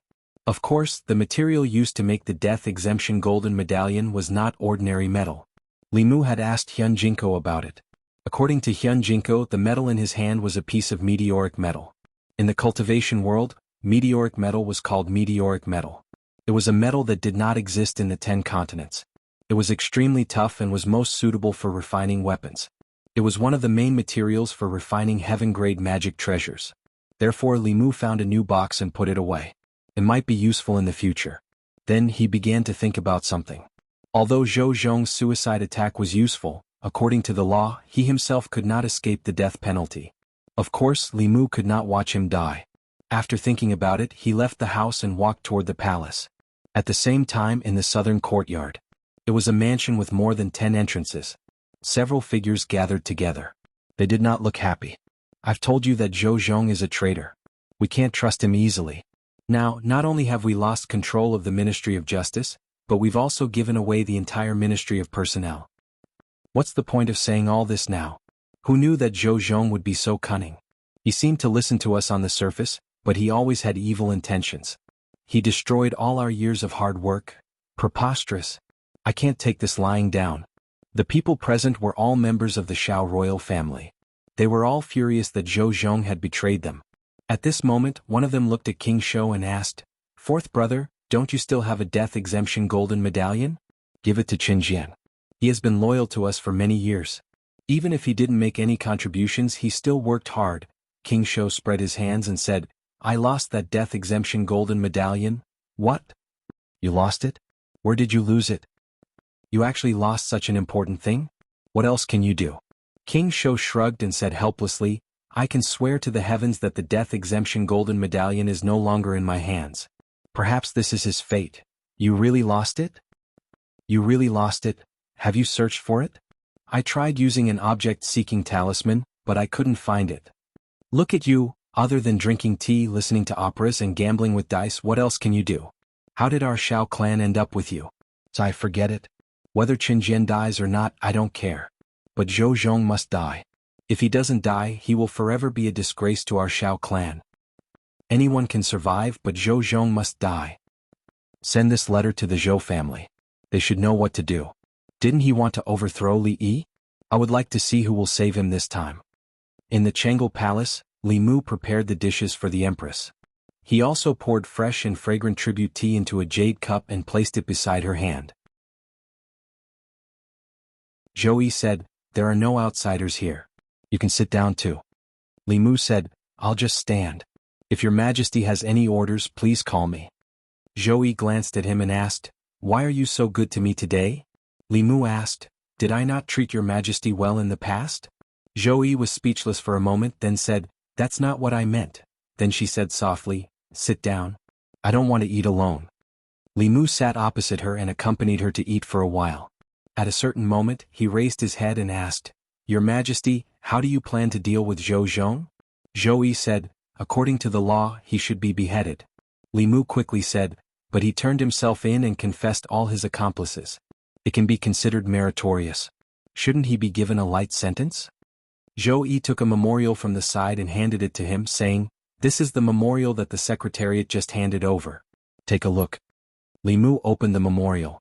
From the signature, it was handed over by an official of the new party. In this report, there was a detailed list of cases where Zhou Zhong had covered up for the officials of the old party over the years. A single case was not a big deal, but when all of them were put together, it was enough to convict him of the felony of bending the law for personal gain. This crime could be heavy or light. If it was light, it could be a forfeit of salary. If it was heavy, it could be beheaded. In the past 10 years, in order to gain the trust of the old party, Zhou Zhong used the power in his hands to cover up many officials of the old party. He also violated the law and did many things that were beneficial to the old party. They were all listed in this memorial. Perhaps only the old party itself could understand these things in such detail. It seemed that Zhou Zhong's behavior of harming himself and hurting the enemy had thoroughly angered the people behind the old party. The old and new parties joined forces to put him to death. In order to execute Zhou Zhong, the old party even exposed some of their own scandals and sacrificed some people. The purpose was to make Zhou Zhong's death irreversible. Zhou Yi picked up a piece of tofu and slowly ate it before saying, "These crimes added together are enough for him to die twice." Li Mu picked up his chopsticks and put them down, saying, "I think that although Zhou Zhong violated the law in the past, there is a reason behind it that cannot be ignored. His good friend was wronged and died tragically. He had no way to seek justice through the imperial court and the late emperor. How desperate was that? In order to redress his good friend's case, he violated morality and endured humiliation until today. He is praised and respected by the people. If the imperial court does not care about the reason and sentences him to death, I'm afraid that people will not be convinced." Zhou Yi glanced at him and asked, "So, you are here to plead for him?" Li Mu looked at her eagerly. "Your Majesty," Zhou Yi said helplessly. All right, I promise you." Li Mu's appetite suddenly improved. If he had known that acting coquettishly could settle this matter, he would not have thought of so many reasons. Perhaps this was what it meant to be fearless when one was favored. For this favor, Li Mu was willing to be her intimate cotton jacket for the rest of his life. Zhou Yi added, "I can only save his life. In the future he will no longer be the assistant minister of the Ministry of Justice and will need to stay away from Luoyang." Li Mu said, "As long as you can keep him alive, that is enough." After serving the empress, Li Mu walked out of Jianghu Palace and let out a long sigh of relief. Li Mu had already reached the limit of what he could do by not executing Zhou Zhong directly. It was also considered an explanation to Li Qing. If he made any further requests, it would be difficult for the Empress. Of course she was the Empress. Her words were the law. It was not impossible for her to pardon Zhou Zhong and Li Qing directly. However, Li Mu still hoped that the imperial court would maintain order. He would not let the Empress walk down the same path as the previous emperor. Imperial Secretariat. The head of the Imperial Secretariat, the head of the Imperial Secretariat, the head of the Ministry of Justice, and the servants gathered to judge Zhou Zhong. In fact, there was nothing much to try in this case. The soul-searching technique was not difficult for the presiding judges. With Zhou Zhong's active cooperation, the details of the case were revealed at a glance. Li Yi's crime of treason was purely a false accusation. Among them, the officials of the Ministry of Personnel Zhou Chuan, the Marquis of Zhongyong, the Duke of Ping'an and the Marquis of Yongding were the masterminds of the case. According to the law, they should be executed. However, among these 7 people, 6 of them had a gold medallion. A gold medallion bestowed by the previous emperor could exempt them from all crimes except for rebellion. They would be stripped of their official and noble positions, but they could keep their lives. Even so, this was a huge blow to the imperial court. Out of the 6 ministers, 2 of them were executed in this case alone. None of the 3 main officials of the Ministry of Personnel were left. Just filling up the vacant positions was a huge headache for the 3 provinces. However, the outcome was already decided. If the case was not investigated, then so be it. No matter how much injustice Li Yi had suffered, as long as the imperial court did not investigate, there would be nothing. As long as the imperial court did not investigate, the ministers of the Ministry of Personnel were still ministers, and the assistant ministers were still assistant ministers. They were still important officials and pillars of the imperial court. However, since the imperial court had investigated, no matter what the outcome was, they had to accept it. The other 6 were already prepared. After the 3 provinces made their verdicts, the 6 gold medallions were placed on the table of the imperial secretariat. Only the left assistant minister of the Ministry of Personnel Chen Jian sat on the floor and muttered, "I'm so stupid. I only knew that I was with you to frame Li Yi, but I didn't know that all of you had gold medallions except for me. I regret it, I really regret it." After sentencing the masterminds, the left assistant minister asked, "How should we deal with Zhou Zhong?" The right assistant minister said, "Based on the crimes he has committed over the years, he should be executed." The left assistant minister looked at Zhou Jing and asked, "What do you think, Lord Zhou?" Zhou Jing said, "I am deeply ashamed that my younger brother framed a loyal official. I will leave the following matters to the 3 of you." With that, he slowly walked out of the imperial secretariat. The head of the imperial secretariat shook his head and said, "I am also a little tired. You 2 can do as you see fit." With that, he also left with his hands behind his back. The left and right assistants looked at each other and exchanged glances. Zhou Zhong had single-handedly turned the imperial court into a mess. After this incident, both the new and old parties hoped that Zhou Zhong would disappear forever. His disappearance would be a good thing for the imperial court. The left assistant minister cleared his throat and said, "If that's the case then..." At this moment, Mr. Mei walked in from outside and said, "His Majesty has decreed that the assistant minister of the Ministry of Justice, Zhou Zhong, tried to redress his friend's innocence. Although it is pardonable, it is not pardonable by law. From today onwards, he is stripped of his position as assistant minister of the Ministry of Justice and will be banished to the army." The 2 assistants looked at each other again and bowed at the same time. "Yes, Your Majesty." Although banishment to the army was lighter than the death penalty, it was still more severe than exile. Moreover, the place of banishment was near the borders of the demon nation or the netherworld. It was desolate and dangerous. Even if the banished person did not die under the blade of the executioner, he would die under the hands of the demon ghosts. The difference was that the latter way of dying was to protect the great Zhou. It was more heroic than the former way of dying. Criminals who were banished to the army were usually used as cannon fodder. Even if they were at the 5th realm, they would not survive. This ending should be enough to satisfy those people. At the Imperial Clan Temple. "You are not righteous. You will not die a good death. You will not die a good death." When Qin Jian was escorted into the Imperial Clan Temple's prison again, he could not help but roar with grief and indignation. Zhang Chun sat under the shade of a tree and shook his head. "If you knew this would happen, why did you do it in the first place?" King Shou sighed and said, "The heavenly Tao is clear. There will always be people who have to pay the price for their past mistakes. Although the imperial court is big, it cannot tolerate animals. Zhang Chun looked at King Shou in surprise. He said in surprise, I can't believe you would say something like that, Your Highness. King Shou waved his hand and said, this is something I learned from the opera. It's based on my feelings. It's not targeted at anyone. Come, let's continue. Today I will win back all that I lost in the past.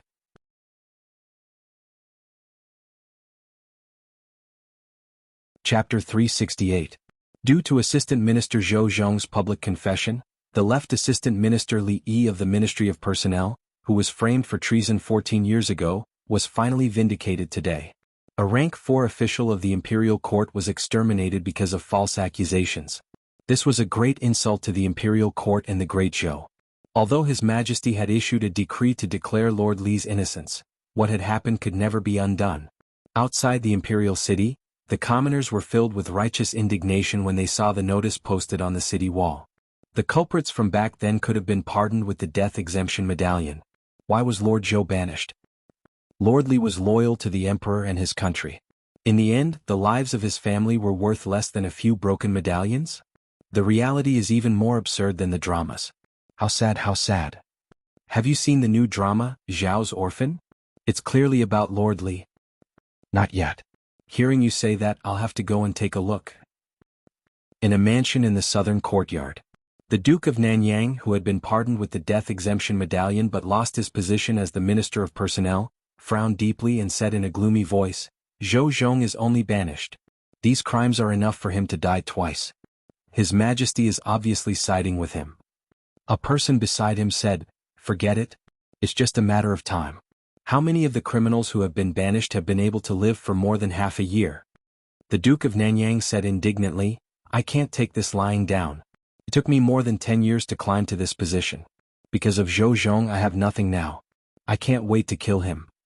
That person was silent for a moment before saying, even if you want to kill him, you can't do it now.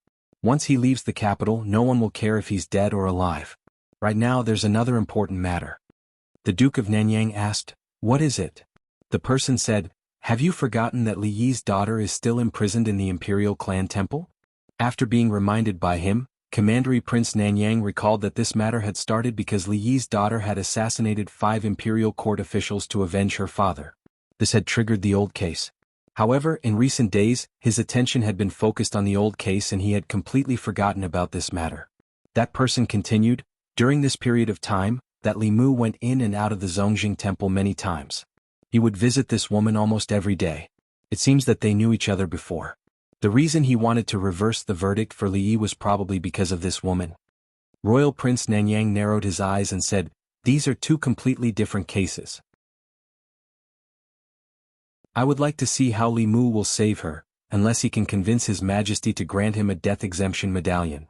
The person next to him had a playful smile on his face as he said, a large part of the reason for Li Yi's death was because he opposed the death exemption golden medallion.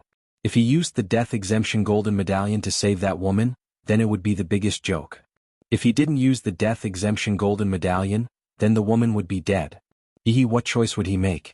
Royal Prince Nanyang asked, what if he really begs His Majesty to grant him the death exemption golden medallion? Bewitching the Son of Heaven, treacherous officials who will harm the country. Murderous intent appeared in that person's eyes as he said, clean up the emperor's subordinates and punish treacherous officials. Northern County. Countless people gathered under the city walls and looked at the notice posted on the city walls. They were pointing and discussing. Most of the commoners were illiterate and only came to join in the fun. They did not know what was going on. Someone scratched his head and asked, is there anyone who is illiterate? Help me take a look. What is written on this notice? Let me take a look. A middle-aged scholar squeezed into the crowd. After looking at the notice he said, it says that more than 10 years ago, there was a high-ranking official who served the country and the people in the divine capital. Because he offended the nobles, he was framed for treason and his entire family was executed. A few days ago the imperial court cleared his name. The northern county was far away from the divine capital. The commoners did not know what happened in the divine capital, nor did they know the high-ranking officials in the divine capital. However, someone was confused and said, why does this sound like the play that the Union Pavilion put on a few days ago? The middle-aged scholar sighed and said, this play was actually written for him. This Lord Li used to be a good official who was loved by the commoners. In the divine capital he was called Li Qingtian by the commoners. Unfortunately he always worked for the commoners and went against the nobles. After offending the nobles, he was framed and his entire family was exterminated. He was wronged for more than 10 years. If not for his daughter avenging her father by killing the officials who framed him back then and alerting the imperial court, no one would have cleared his name. There's actually such a thing? It's even more dramatic than a play. Even I want to watch that play.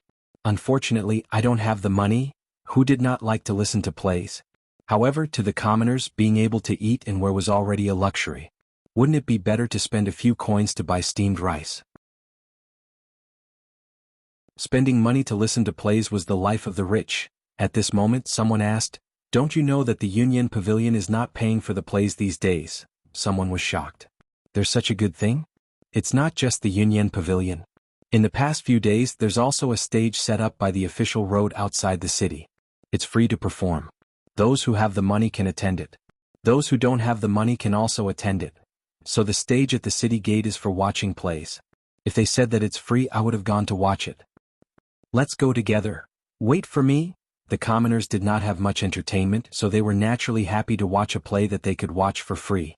The Union Pavilion's theater was filled to the brim. The area around the stage outside the city was also filled with commoners. It was the slack period, so there were not many opportunities like this. The commoners in the surrounding area carried stools before the sun rose. The play was called The Orphan of the Zhao Family. It told the story of an official of the Zhao family from the previous dynasty. Because he often sought justice for the commoners, he offended the nobles in the capital. He was framed by a treacherous official and his family was exterminated. The surviving orphan of the Zhao family endured for many years to avenge his family. The story of the play was twisted and bizarre, with climax after climax. At the end, the orphan of the Zhao family killed the treacherous official with his own hands to avenge his father. It was so satisfying that the commoners could not help but think of Dou-Yi's injustice. The commoners loved to watch plots where good had good karma and evil had evil retribution. This was not the only reason why the play was so popular. It was also because the content of the play was not fabricated. Instead, it was based on the original. The official of the Zhao family in the play was Li Yi, the assistant minister of the Ministry of Personnel, whose entire family was exterminated because of the crime of treason. The empress had already informed the 36 counties of the Great Zhou of his injustice. Most of the commoners knew about it. Sigh, he's already dead. What's the use of redressing the injustice? Why can those people still use the death exemption golden medallion to save their lives? They should all be buried with that lord. It's a pity that the imperial court is controlled by those people. That lord's daughter had no way to redress the injustice. She was forced to take revenge on those corrupt officials. I wonder how the imperial court will deal with her? What else can they do? They'll definitely give her the death penalty. After all, she violated the law. *T the law. Is the law used to protect the murderer? The law can't give justice to others, but it doesn't allow them to seek justice for themselves. Why can those people continue to enjoy glory, splendor, and wealth after framing others and destroying their families? Why can't even leave behind the last bloodline of those who were wrongfully killed? What kind of *T justice is this? The imperial court announced this to the world and let the commoners of the 36 counties know about this matter. They originally wanted to give justice to Li Yi. Unexpectedly, after the commoners learned about the inside story, they became even angrier. The official who was framed for treason was redressed, but what about those who harmed him back then? They were still alive and well and continued to be people above others. However, that lord's only descendant was going to be executed. What was the point of such redressing? The so-called law was only used to restrain the commoners. Those nobles could treat the law as nothing. With a token they could avoid the death penalty. In their eyes, the commoners were no different from livestock that could be killed at will. Under such anger, someone finally could not help but say, if that lord's bloodline is cut off, there will really be no justice. Why don't we protest the imperial court with blood and protect that lord's bloodline? As soon as this was said, it immediately received the response of many people below the stage. I agree. Count me in. My family sells cloth. I'll pay for the cloth used for the blood letter. I'll go back and ask the village chief to mobilize the entire village. In just a short day there was a blood letter movement in the North County. The angry commoners ran around and tens of thousands of commoners pressed their fingerprints on the white cloth. Regarding this, the North County government watched from the sidelines. At the same time in Yantai County, a few commoners walked out of the theater and discussed among themselves. So County Officer Yu is the prototype of the villain in the play. He really deserves to die. To think that I felt sad for him. He framed a good person in exchange for a promotion. Too hateful. I heard that someone outside the city wrote a blood letter to protest the imperial court. I'm going. Do you want to come?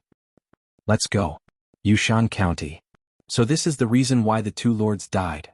The case back then has been investigated. Even if they didn't die, they would be beheaded by the imperial court. They deserved it. Danyang County. Nanyang County. Yantai County. In just a few days, similar things happened in the 36 counties of the Great Zhou. After the local government learned of the inside story, to prevent civil unrest, they ordered the commoners to stop gathering. However, the letter was secretly passed down from village to village, Shindu. After the case was revealed, the punishment for the people involved in the case back then was quickly implemented. Other than a few main culprits, the officials who joined forces to impeach Li Yi back then were just following the trend. Now they were only fined their salaries and were not punished too much. Just by punishing a few main culprits, there was already a huge loophole in the 6 ministries. The 3 provinces were also in a mess. If the accomplices were to be held accountable one by one, the imperial court would probably completely collapse.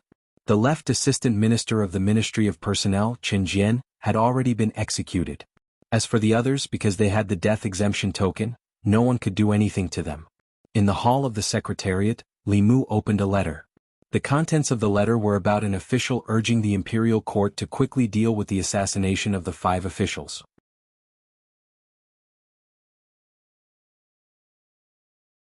Chapter 369. In fact, all the things that had happened in the divine capital these days revolved around the murder of several imperial court officials. The reason why few people mentioned this matter was that most people were attracted by Li Yi's old case. Now that the old case had been clarified, those who should be rehabilitated had been rehabilitated, and those who should be sentenced had been sentenced. The original case had been pushed to the forefront again. The headmaster had notified almost all the subsects to help Li Mu obtain the book of 10,000 people from the various counties. Based on the feedback from Mount Baiyun, the progress of this matter had been pushed forward by more than half. Now was not the time. Li Mu closed the memorial and put it aside.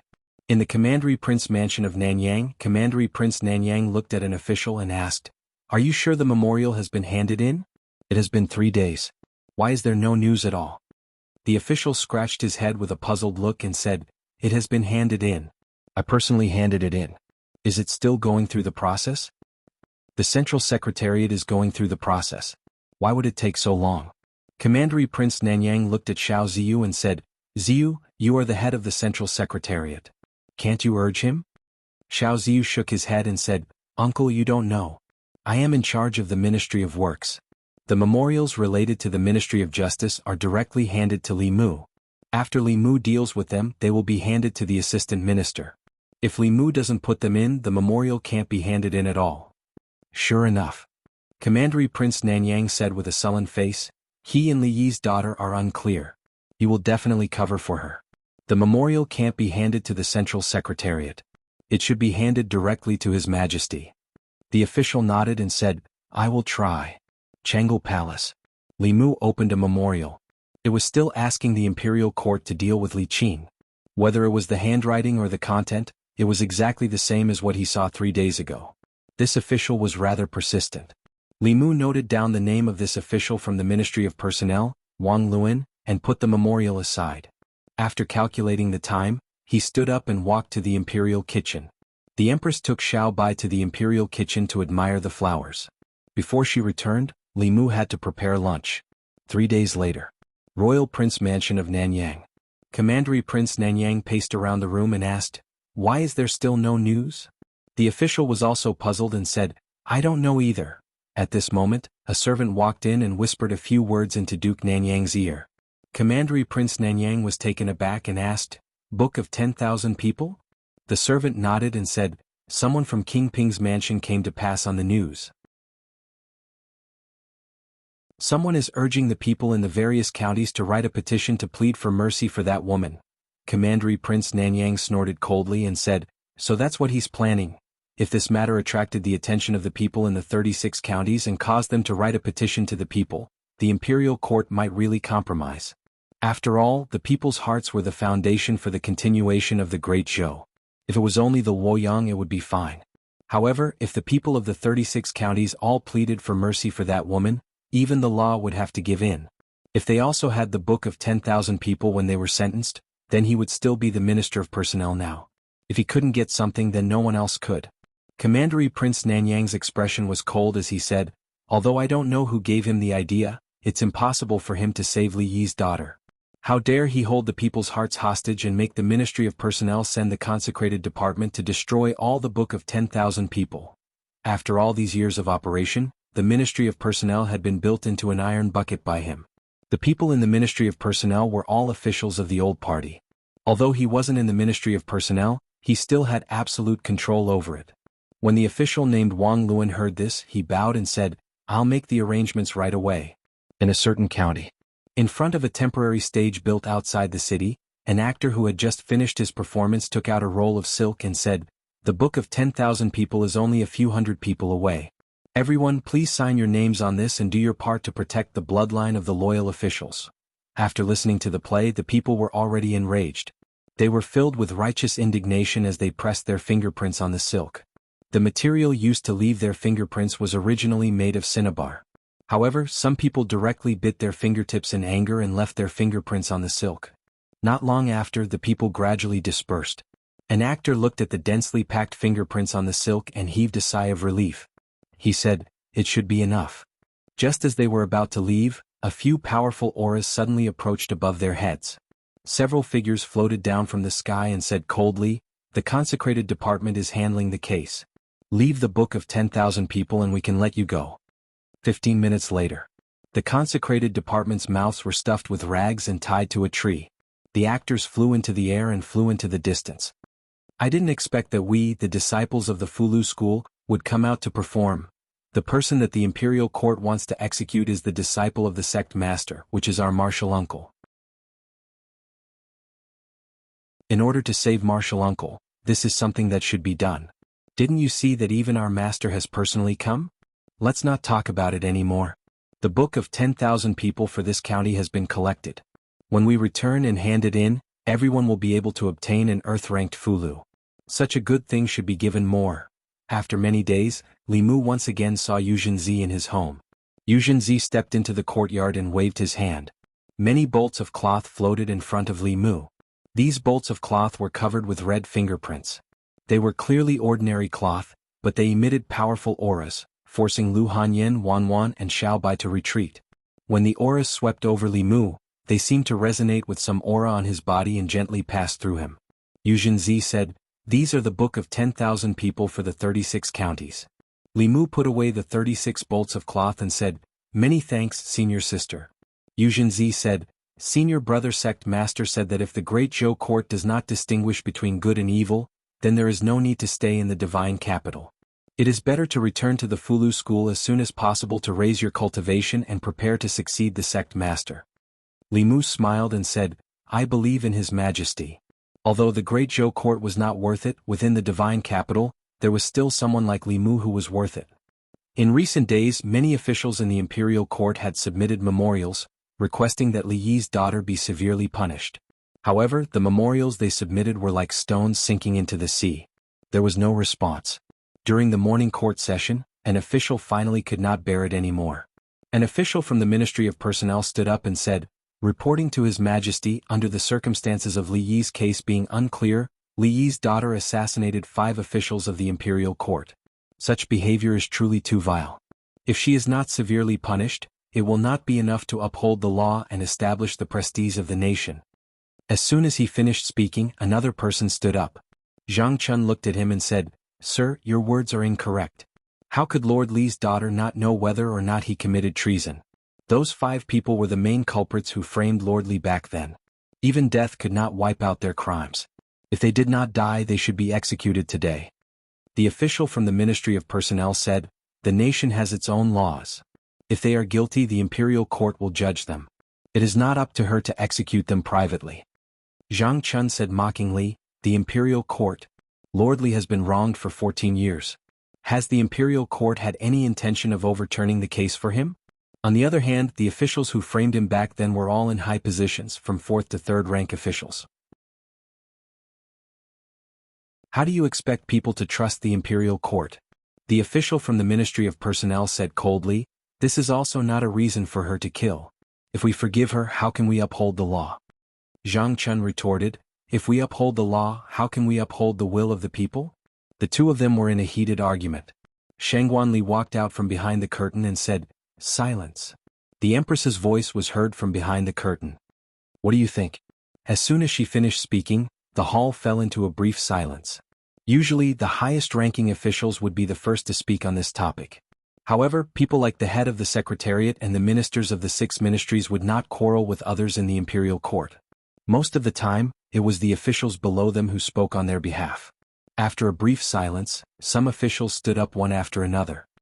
"I think that Lord Wang of the Ministry of Personnel has a point.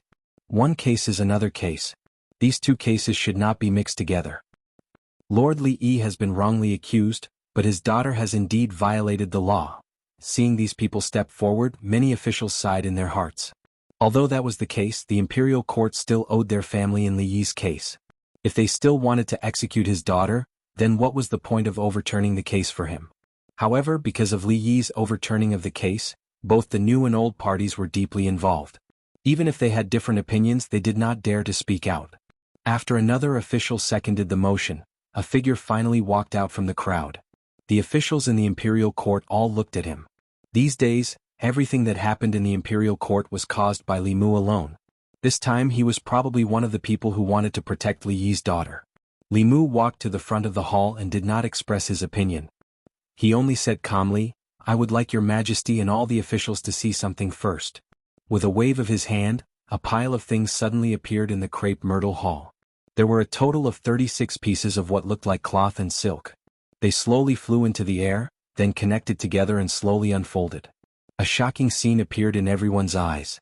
The 36 pieces of cloth connected together formed a huge canvas that was 200 feet long. The canvas was densely covered with blood-red fingerprints.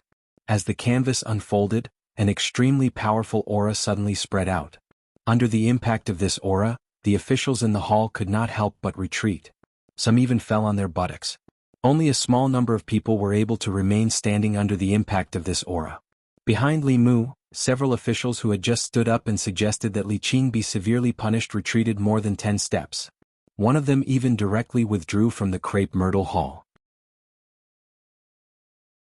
An official looked at the huge canvas in front of him and saw the faint smell of blood on it. He murmured, "A blood letter of the people, a blood letter of the people condensed from the power of faith of the people." Li Mu stood in front of the canvas and slowly said, "Lord Li was loyal and patriotic, but because of a scoundrel's framing, his entire family died in vain. The imperial court owes the Li family too much. The people of 36 counties, 360,000 people, plead your majesty for mercy."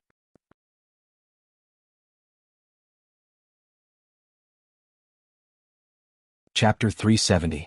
In the crepe myrtle palace, the 36 scrolls of the Book of the People floated in front of the officials. Although there were no words on the unfurled white cloth, the fingerprints and palm prints represented the wishes of the people. The will of the people could not be deceived, nor could it be defied. This was the foundation of the great show. Under the pressure of the Book of the People, the officials who had just stepped forward to request the execution of Li Yi's daughter found it difficult to speak again. They could no longer speak. After Li Mu took out the Book of the People, if they spoke again, the opposition would not be from Li Mu, but from the will of the people.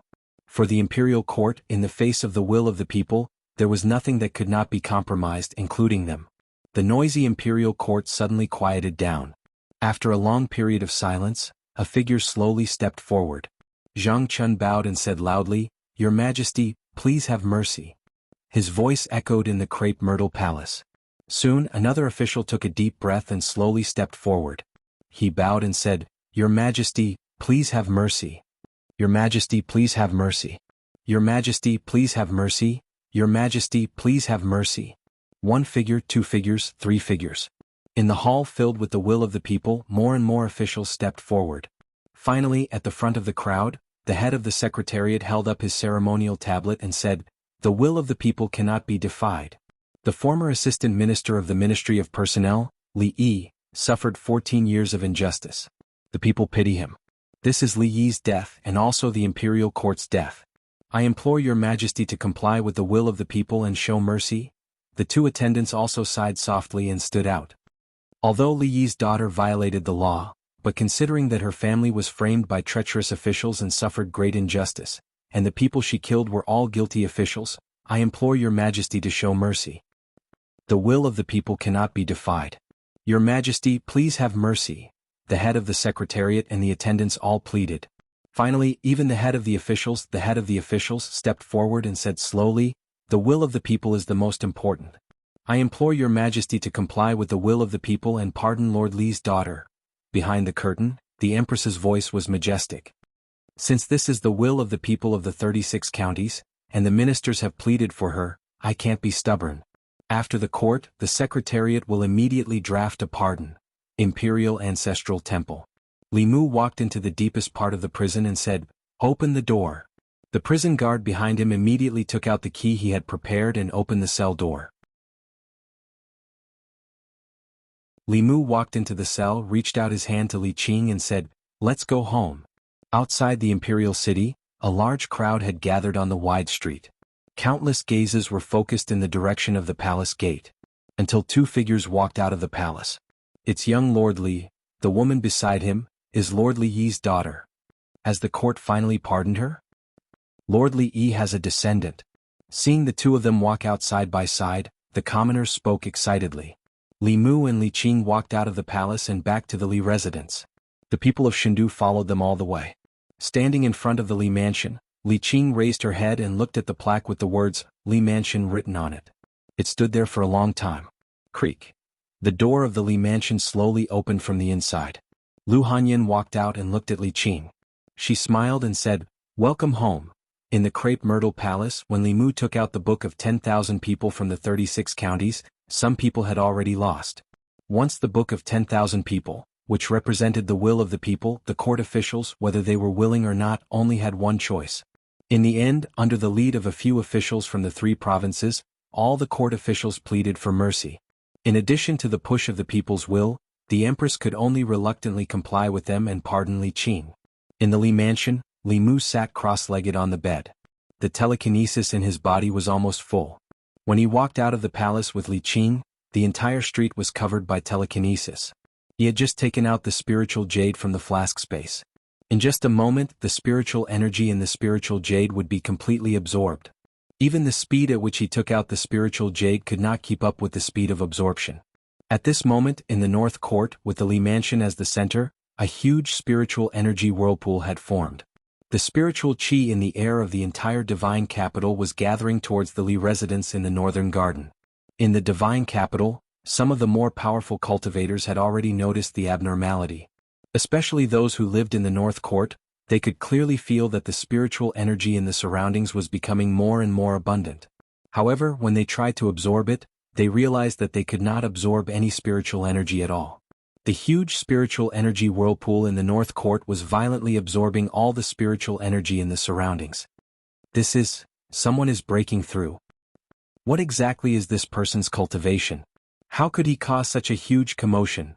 Countless figures flew up from all directions and looked in the direction where the spiritual energy was gathering. That place is the Li Mansion. This familiar feeling. Could it be that Li Mu is also cultivating telekinesis? It's the same as Li Yi back then. No wonder his cultivation speed is so fast at such a young age. He actually dares to cultivate this path. Such a fast and domineering way of gathering spiritual energy was not something a normal cultivation path could achieve. Even a spirit-gathering array was far from it. Only telekinesis could have such an effect. The path of telekinesis was the fastest way to improve one's cultivation among all the paths of cultivation. The reason why so few people cultivated it was not because they did not want to, but because it was too difficult. Telekinesis originated from the people. To win the people's trust, one had to stand on the people's side. However, the interests of the people and the interests of the people in power were often contradictory. To stand on the people's side was to stand on the opposite side of the people in power. To walk on this path, one had to dare to do what ordinary people did not dare to do. There had been people who had done this before, but they had all died. After that, very few people walked on this path. If Li Mu did not have the Empress's protection, he would have been like Li Yi back then. His entire family would have been executed countless times. It was also because of the Empress's protection that he could walk to this day and become a righteous person in the hearts of the people in the divine capital. He relied on the people's telekinesis to quickly break through. The spiritual energy vortex above the Li mansion spun for more than 2 hours. It almost sucked out all the spiritual energy in the divine capital before it slowly dissipated. At the same time, Li Mu, who was sitting cross-legged on the bed, slowly opened his eyes. The divine light in his eyes was restrained. The aura on his body was also extremely obscure. In the past he was a sharp sword. Now he had hidden his edge. Saving Li Qing was something he had to do. It was also in accordance with the people's will. With this, the telekinesis of the people in his body reached its peak. It allowed him to break through to the 5th level in one go. It also allowed him to resolve one of his obsessions. Li Mu walked out of the room. Xianxia stood in the courtyard and smiled. "Congratulations, junior brother." Li Mu clasped his hands and bowed to the two of them. "Thank you for your help these days, senior brother and senior sister." Xianxia said, "There's no need for thanks between fellow disciples." Yuzenzi said calmly, "The disciples of the Fulu school are not to be bullied." Xianxia continued, "Junior brother, you just broke through. Your magic power is not stable yet. First stabilize your cultivation. As for other things, it won't be too late to talk about them later." Li Mu said, "I'll stabilize it later. I still have something to do. I have to go out for a while." Outside the palace, Li Mu and Li Qing stood side by side as they watched Zhou Zhong walk out of the palace. His hands were shackled by iron chains and his dermic powers were also sealed. This chain would only be removed when he arrived at the place of exile. 2 Fifth Realm worshippers stood behind him. They would escort him all the way to the place of exile. Zhou Zhong looked at Li Qing with a gentle gaze. Finally, he looked at Li Mu and said, "When you have time, go to the Ministry of Justice and find Wei Peng. He has something that I left for you. Wei Peng is a promising talent. With a little promotion he can take on great responsibilities." Li Mu nodded and said, "I understand." Zhou Zhong looked at Li Qing again and said, "Listen to Li Mu in the future. Don't be so rash. He knows how to protect you better than I do." Li Qing lowered her head and said softly, "Okay." Zhou Zhong finally looked at Li Mu and said, "Take good care of Qing'er." One of the worshippers said, "It's time to go." Zhou Zhong's gaze swept across his face and said, "Let's go." After sending Zhou Zhong out of the city with Li Qing and back to her residence, Li Mu went to the Ministry of Justice. Soon, the director of the Ministry of Justice walked out of the office and sighed, "Lord Li, Lord Zhou, I really didn't expect." Li Mu said, "This might be the result that he wanted. Where's Wei Peng? I have something to talk to him about." The director of the Ministry of Justice sighed again and said, "I'll go get him." After a while, Wei Peng walked out of a guard room. He seemed to know Li Mu's purpose and handed a wooden box to Li Mu. This wooden box was not locked. It seemed to be just a simple buckle. Li Mu tried to open it but found that he could not open it at all. He channeled his magic power and used the art of great strength but still could not open it. Li Mu looked at the wooden box carefully and found that there were complicated runes carved on the box like a seal. From the complexity of these runes, it would be very difficult for him to open it with his current magic power. Therefore he took the wooden box and returned to the Li residence to let Yuzinzi and Xianxia take a look. Xianxia looked carefully and said, "This is a seal rune. It can only be opened with brute force. If other methods are used or if the runes are destroyed, I'm afraid the item in the box will also be destroyed." He tried to open the wooden box but still failed. Yuzinzi tried again but it still ended in failure. She looked at the wooden box in her hand and said, "This seal is too strong. I'm afraid only those above the 7th realm can open it. If you have time, go back to Mount Baiyun and ask Senior Brother Sect Master for help." Li Mu waved his hand, "No need." After a while, Jianghu Palace. Li Mu took the wooden box and walked to Zhou Yi saying, "Your Majesty, I can't open this." Crack. Zhou Yi took the wooden box and opened it easily. Li Mu leaned over and saw a book in the box.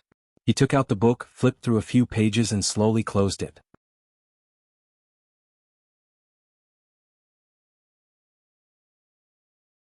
Chapter 371. In Jianghu Palace, Li Mu handed the booklet to Zhou Yi and asked, "Your Majesty, how should we deal with these people?" Zhou Yi flipped open the booklet and glanced at it a few times. Then he asked Li Mu, "What do you think?" Li Mu thought for a moment and said, I think that the Great Zhou's imperial court has been suffering from a chronic problem for a long time. The court officials have formed cliques for personal gain, and in order to suppress dissidents, they will do anything. If we want to cure this chaos, we need to use strong medicine. Your Majesty can also take this opportunity to support some of your trusted aides. Zhou Qiong rubbed the space between his brows and said to Li Mu, I'll leave this matter to you. Li Mu bowed and said, I obey. The booklet Zhou Zhong gave him recorded the crimes of many officials of the two parties over the years. Some of them were corrupt, some of them took bribes, some of them bent the law for personal gain, and some of them abused their power. These records filled the entire booklet. A month ago, Li Mu felt that the imperial court should still be stable. Over the past month, Li Mu gradually realized that the Great Zhou's imperial court had a problem from the root. Rather than maintaining the stability on the surface and letting them slowly nibble away at the decaying Great Zhou, it was better to cut the Gordian knot and use strong medicine to weaken the old and new factions. At the same time, power would gradually return to the hands of the Empress. When the Empress completely controlled the imperial court, whoever passed the throne of the Great Zhou to would have nothing to do with the old and new parties. Even if the Empress didn't pass the throne to the Zhou clan or the Shao clan, it would be her own business to pass the throne to her own son. Or, if the Empress's cultivation reached the 8th level, then no matter how strong the old and new parties were, they wouldn't even have the right to protest under absolute power. In that case, who would dare to bully him in the entire Zhou province, let alone the imperial court? Unfortunately, this could only exist in Li Mu's imagination. The Empress' 7th level came more from her inheritance than from her own cultivation. Unless she encountered a greater opportunity, the 7th level was the peak that she could reach in this lifetime. At present, all the 7th realm powerhouses that Li Mu knew, including Xianxia, were promoted to the upper realm through inheritance. Zhou Yi leaned against the dragon throne and propped up his head. He said, I'm a bit tired. Here are a few memorials. Help me take a look. Li Mu moved a chair and sat in front of the table. He said, Your Majesty should rest first. When you wake up, the soup in the imperial kitchen will be almost ready. Although it was unlikely that a 7th realm cultivator would tire herself out, Li Mu didn't forget that the Empress' inner demon had yet to be removed. Suppressing the inner demon was an extremely taxing task.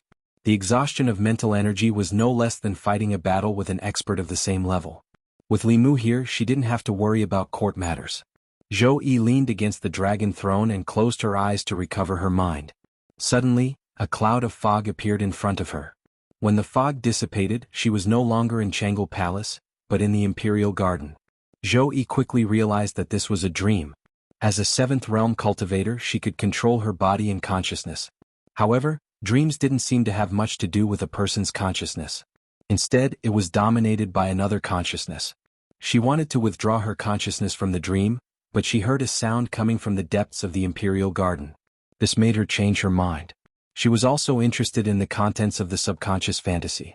Thus, she walked along the path of the imperial garden and slowly walked into the depths. As she walked, the conversation in the depths of the garden gradually became clear. This orange is very sweet. It's a tribute orange from Jiangnan. Try it. I want you to feed me. Nonsense. You're not even willing to do this for me. You don't love me anymore. Okay. Open your mouth. In the depths of the garden, there seemed to be a couple passionately in love. Zhou Yi had never experienced love, so she didn't feel envious. She just felt that even the fragrance of the flowers in the imperial garden couldn't cover up the sour smell in the air. Just as she was about to leave, the couple sitting in the pavilion suddenly turned around. In the pavilion, the other her was peeling the orange with a smile and sending the orange pieces into the mouth of the person in her arms. And the person nestled in her arms was actually Jianghu Palace. Zhou Yi, who was lying on the rocking chair, suddenly opened her beautiful eyes. Fine sweat even seeped out of her forehead. After Li Mu finished reading the last memorial, he inadvertently glanced over and found that the Empress had woken up. Then he asked with some surprise, Your Majesty, are you very hot? Zhou Yi looked at Li Mu. The scene in her mind appeared again. She realized that her inner demon seemed to be getting more and more serious. Li Mu noticed the Empress's absent-mindedness. He waved his hand in front of her eyes and whispered, Your Majesty, Your Majesty. Zhou Yi came back to her senses and said, I'm fine. You can go back first. Li Mu said, The soup in the imperial kitchen is ready. I'll go get a bowl for you. Zhou Yi waved her hand and said, No need. I'll let Ali leave in a while. You can go back first. Li Mu tidied up the memorials he had read and put the chair back in place. He said, "Then I'll go back first." Walking out of Jianghu Palace, he sighed softly. The reason he came to Jianghu Palace was that he didn't know how to face the situation at home. He wanted to sort out his thoughts first, but the Empress obviously didn't give him the chance. It was now lunchtime. In the Imperial Palace, the officials of the various government offices began to walk out in groups. An official looked at Li Mu walking out of Jianghu Palace and said with emotion, "What is a favored official?" "This is a favored official. The number of times he goes to Her Majesty's bedchamber is more than the number of times he goes to the Secretariat." Another official said, "What is he holding in his hand?" "It looks like a book." When his eyes swept over the book in Li Mu's hand, he inexplicably shivered. He crossed his arms and said, "It's cold. Tomorrow I'll have to wear more clothes." Li Mu walked out of the Imperial Palace and all the way back to the Li residence. He stood in front of the gate but he didn't step in. It was hard for him to imagine what it would be like if Li Qing and Lu Hanyan appeared at home at the same time. In Lu Hanyan's eyes, Li Qing was undoubtedly Li Mu's ex-girlfriend. Although they had never confirmed their relationship, Li Mu couldn't deny that Li Qing was indeed his first love. If it wasn't for fate, the person sleeping next to him every night might be someone else. When a wife meets an ex-girlfriend and the current master of the Li residence meets an ex-master, it would be good if the two didn't fight. It couldn't be a happy and harmonious sisterly relationship, right? The gate of the residence suddenly opened. Xiao Bai ran out of the courtyard and asked in confusion, "Benefactor, what are you doing at the gate?" Li Mu rubbed her head, took a deep breath and stepped into the house. There wasn't the awkward atmosphere he imagined. Li Qing and Lu Hanyan were sitting in the courtyard and talking. They were neither too enthusiastic nor too distant. Li Mu walked into the courtyard and said, "I'm back." No one paid attention to him. Lu Hanyan looked at Li Qing and asked, "Where was Miss Li's previous room?" "I'll ask Wan Wan to help you tidy it up." Li Qing said, "No need, I'll tidy it up myself." Lu Hanyan shook her head and said, "This used to be your home and it will still be your home in the future. You don't have to be so polite in your own home." What Li Mu was worried about didn't happen. Lu Hanyan, who had always been stingy in relationships, was so magnanimous that he couldn't believe it. At night, when Li Mu was about to go to his room to sleep, the bedroom door slammed shut just as he reached the door. In the room, Lu Hanyan said gently, "From today onwards you'll sleep in the study." Her voice was very gentle, but the words she said were as cold as an iceberg. Late at night, on the small bed in the study, Li Mu hugged Xiao Bai and stroked her smooth fur. Only then did he feel some warmth in his heart. She was the only one who would stay by his side all this time, in a certain residence in Nanyuan. In a secret room, a soft conversation could be heard. Zhou Zhong has left Chengdu today and has been sent to the border counties. The two consecrators escorting him are our people. This person can't be left alive. He betrayed us and knows too many of our secrets. If he doesn't die, he'll always be a disaster. Don't worry, I've already made arrangements. He won't be able to reach the border counties. In a certain county in Great Zhou. Under the night sky, a stream of light streaked across the sky and landed on a mountain. A consecrator looked at Zhou Zhong, who was standing at the bow of the flying boat, and said, "Come down." Zhou Zhong looked at the vast wilderness and asked, "My lords, are we going to sleep here tonight?" The consecrator said, "What? You're a criminal official. Do you want to stay in a high-class inn?" He looked at Zhou Zhong and couldn't help but ask, "Lord Zhou, you're a smart person. Why did you do such a stupid thing? Why did you give up your position as the assistant minister of the Ministry of Justice? Why did you choose to go to the north to die?" The other consecrator said impatiently, "Why are you talking nonsense with him? Just do it. We'll enjoy ourselves outside for a while before returning to Chengdu." Zhou Zhong looked at them and asked, "You want to kill me?" The consecrator said, "Lord Zhou, are you so naive as to think that you won't have to die if His Majesty shows mercy?" Zhou Zhong said calmly, "You're deceiving the emperor." The consecrator laughed coldly and said, "If we kill you, we'll burn you to ashes with the true Samadhi fire." Who would know? Anyway, you criminal officials will all die in the hands of ghosts and demons in the end. Zhou Zhong asked again, "You really want to kill me?" The consecrator extended his hand. A ball of blazing flame floated in his palm. He walked towards Zhou Zhong and said, "In your next life, be a smart person." Zhou Zhong looked at him and said softly, "Deceiving the emperor is a crime punishable by death." Poof! The flame in the consecrator's hand suddenly went out. It wasn't that he cancelled his spell. It was that his spell had no more mana to support it. The moment Zhou Zhong finished speaking, his head and body suddenly separated. The wound was as smooth as a cut. Blood splattered 3 feet high. With the death of his physical body, his nascent spirit left his body. His expression was full of fear. He subconsciously wanted to escape, but in his confusion and fear, he slowly dissipated. In the blink of an eye, a fifth realm cultivator's physical body was destroyed and his soul dispersed. Seeing his comrade die in such a strange way, the other consecrator's face turned pale. He turned around and fled without hesitation. His body streaked across the sky like a stream of light and quickly disappeared into the night sky. On the mountain top, Zhou Zhong said, "Come back." The consecrator who fled rolled back and appeared at his previous position. Zhou Zhong looked at him and asked, "You haven't finished your work. Where are you going?"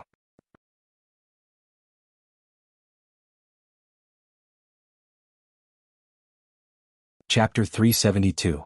Fairies' Capital, Department of Worship. A few worshippers looked at a broken jade tablet on the table with solemn expressions. The life talisman is broken. Is Mai dead? Where is he? Mai and Zheng Zong escorted Zhou Zhong to the place of exile. Could it be that Zhou Zhong broke free from the torture instruments and escaped? Zheng Zong's life talisman is still intact. Why didn't he send a message back? Just as he finished speaking, a high official strode in and said, "I've just received a message from High Official Zheng. Mai wanted to kill Zhou Zhong while he was escorting him, but he was killed by Zhou Zhong." As soon as these words were spoken, it caused an uproar. Why did worshipper Ma want to kill Zhou Zhong? Zhou Zhong's mana was restricted. How did he kill worshipper Ma? The Department of Worship was controlled by the royal family in the previous dynasty. Even now, the Shao royal family still had absolute control over the Department of Worship. Many worshippers in the Department of Worship were loyal to the old party. They would listen to the old party's orders and kill Zhou Zhong to vent their anger in the middle of his exile. This was reasonable. However, Mai wanted to kill Zhou Zhong but was killed instead. This was somewhat unbelievable. Zhou Zhong's strength was slightly inferior to Mai's. Under the circumstances where his mana was not restricted, he was not Mai's match. With his mana restricted, his strength was less than 10%. A transcendent realm cultivator could probably kill him. How could he kill another transcendent realm cultivator in the presence of a 5th level worshipper? A worshipper looked troubled and asked, "How should we deal with this?" Another worshipper said, "Zhou Zhong is a sinner and has committed such a grave crime.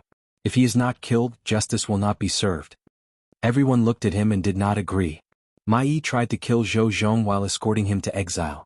To put it simply, this was an abuse of power. To put it bluntly, this was deceiving the emperor. Regardless of the reason, as long as he wanted to kill Zhou Zhong and acted, it was reasonable and legal for Zhou Zhong to kill him. The old party wanted to get rid of Zhou Zhong through the Department of Worship. This was causing trouble for the Department of Worship. The worshipper thought for a while and said, "The Department of Worship does not have the authority to decide on this matter.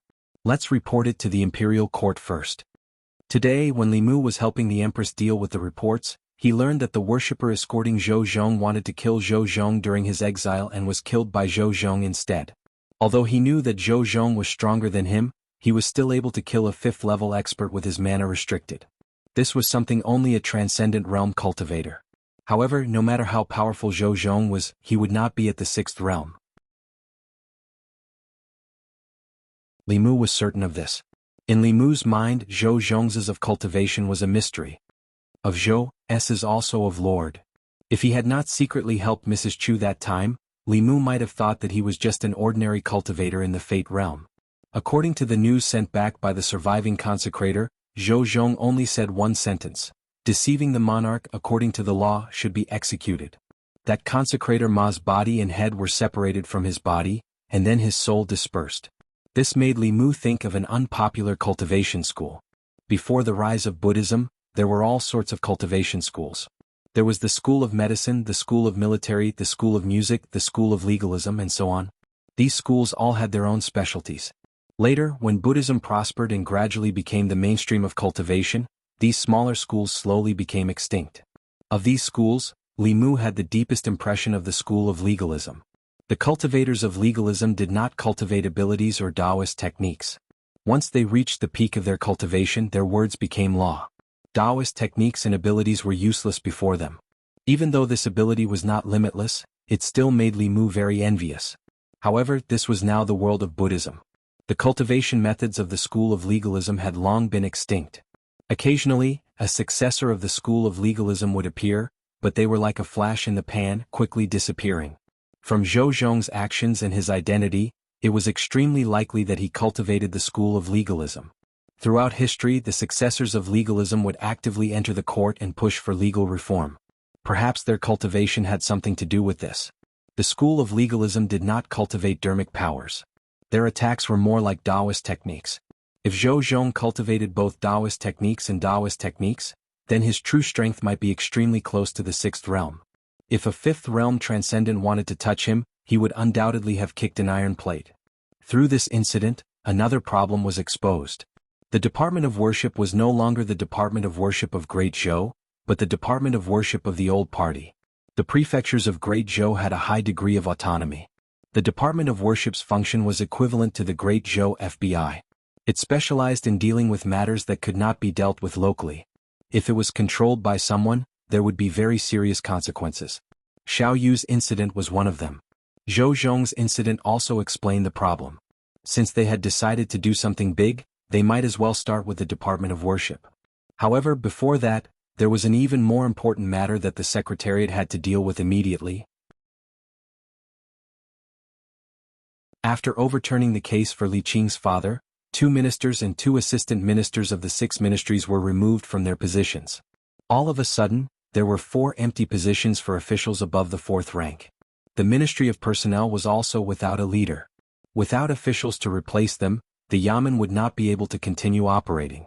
Regarding this, the Secretariat had been arguing for an entire morning. The Ministry of Personnel was the lifeblood of the Old Party. It was originally completely controlled by the Old Party. 1 minister and 2 assistant ministers were all members of the Old Party. The minister of the Ministry of Personnel was the Duke of Nanyang. Through the Ministry of Personnel, the Old Party controlled the assessment, appointment and dismissal of most officials in Great Zhou. They also indirectly influenced the Department of Worship. It could be said that they had grasped the lifeline of the imperial court. In the process of overturning the case for Li Yi, Li Mu and Zhou Zhong had cut off the lifeblood of the Old Party. It seemed that the Old Party had only lost 3 officials, but in reality they had suffered heavy losses. The Old Party was the upper echelons of the government and could influence countless lower echelons of the government. Without the Ministry of Personnel, the Old Party would lose half of their authority in the imperial court. Therefore they hated Zhou Zhong to the bone and wished that they could get rid of Zhou Zhong on the way to exile him. This time the position of the Minister of the Ministry of Personnel was contested by Xiao Ziyu, who represented the royal Xiao family, and Zhou Xiong, who represented the Zhou family, for the entire morning. They argued until their faces were red and their necks were thick, but no one gave in to the other. It was impossible for them to give in. In terms of power, the Minister of the Ministry of Personnel was the most powerful among the 6 ministers. The Old Party wanted to take back the position that originally belonged to them, and the new party would not let go of this one and only opportunity. If they obtained the Ministry of Personnel, they would be able to suppress the Old Party. Compared to them, the others did not speak much. This important position did not belong to the Old Party, but to the new party. It could not fall to anyone else. As for the Minister of the Ministry of Personnel, the Secretariat could submit 7 candidates. In order to ensure that nothing went wrong, the Xiao family wanted to monopolize the 7 positions. Naturally, the Zhou family also wanted to monopolize it. Neither side would let the other have their way. As the two argued back and forth, Li Mu felt a headache coming on. Why don't you take a look and see if the person you nominated has any qualifications? My person doesn't have any qualifications, but your person does? At most, I'll give you 1. 7 positions, not 1 less. This position originally belonged to us. Li Mu finally could not take it anymore. He slammed the table and said, "The 2 of you, that's enough." He looked at Zhou Xiong and Xiao Ziyu and said, "The 2 of you have argued for 4 hours over a single position. Do you still have any respect for your colleagues? There are still 2 assistant ministers and 1 minister to recommend. Are you going to discuss this until next year?" The other officials of the Secretariat agreed with Li Mu and spoke up. "Yes, Lord Li is right. If the 2 of you continue like this, when will it end? Let's discuss and come up with a plan." After some thought, Li Mu said, "How about this?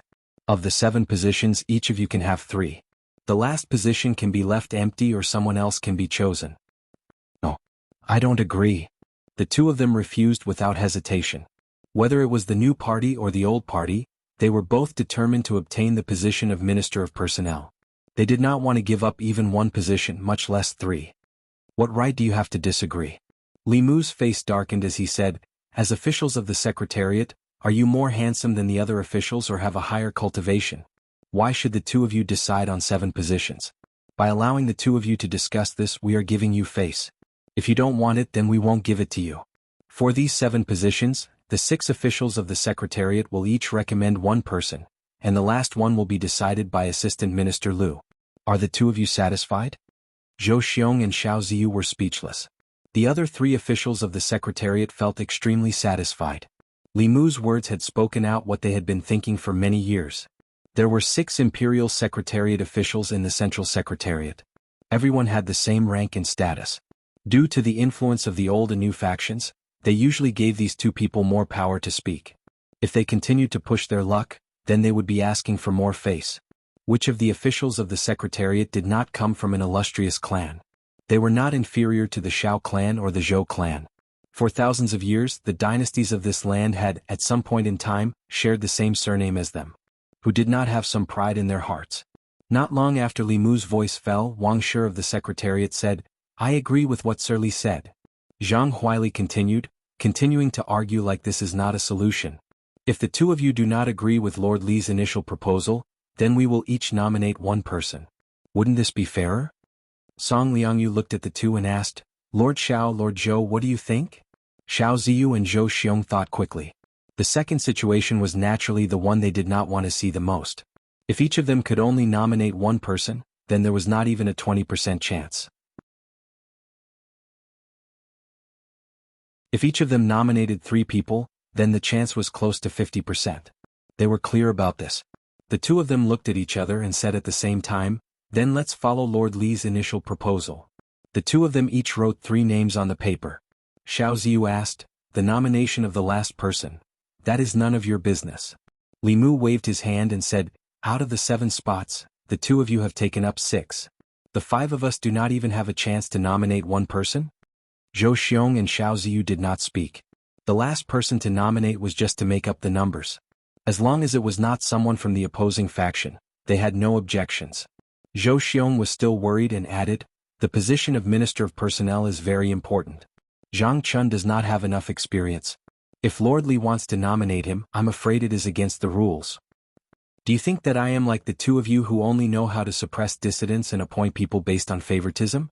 Li Mu looked at him with disdain and said, besides, even if it is a nomination, the final decision is made by His Majesty. Do you think that I can make the decision for the Minister of Personnel?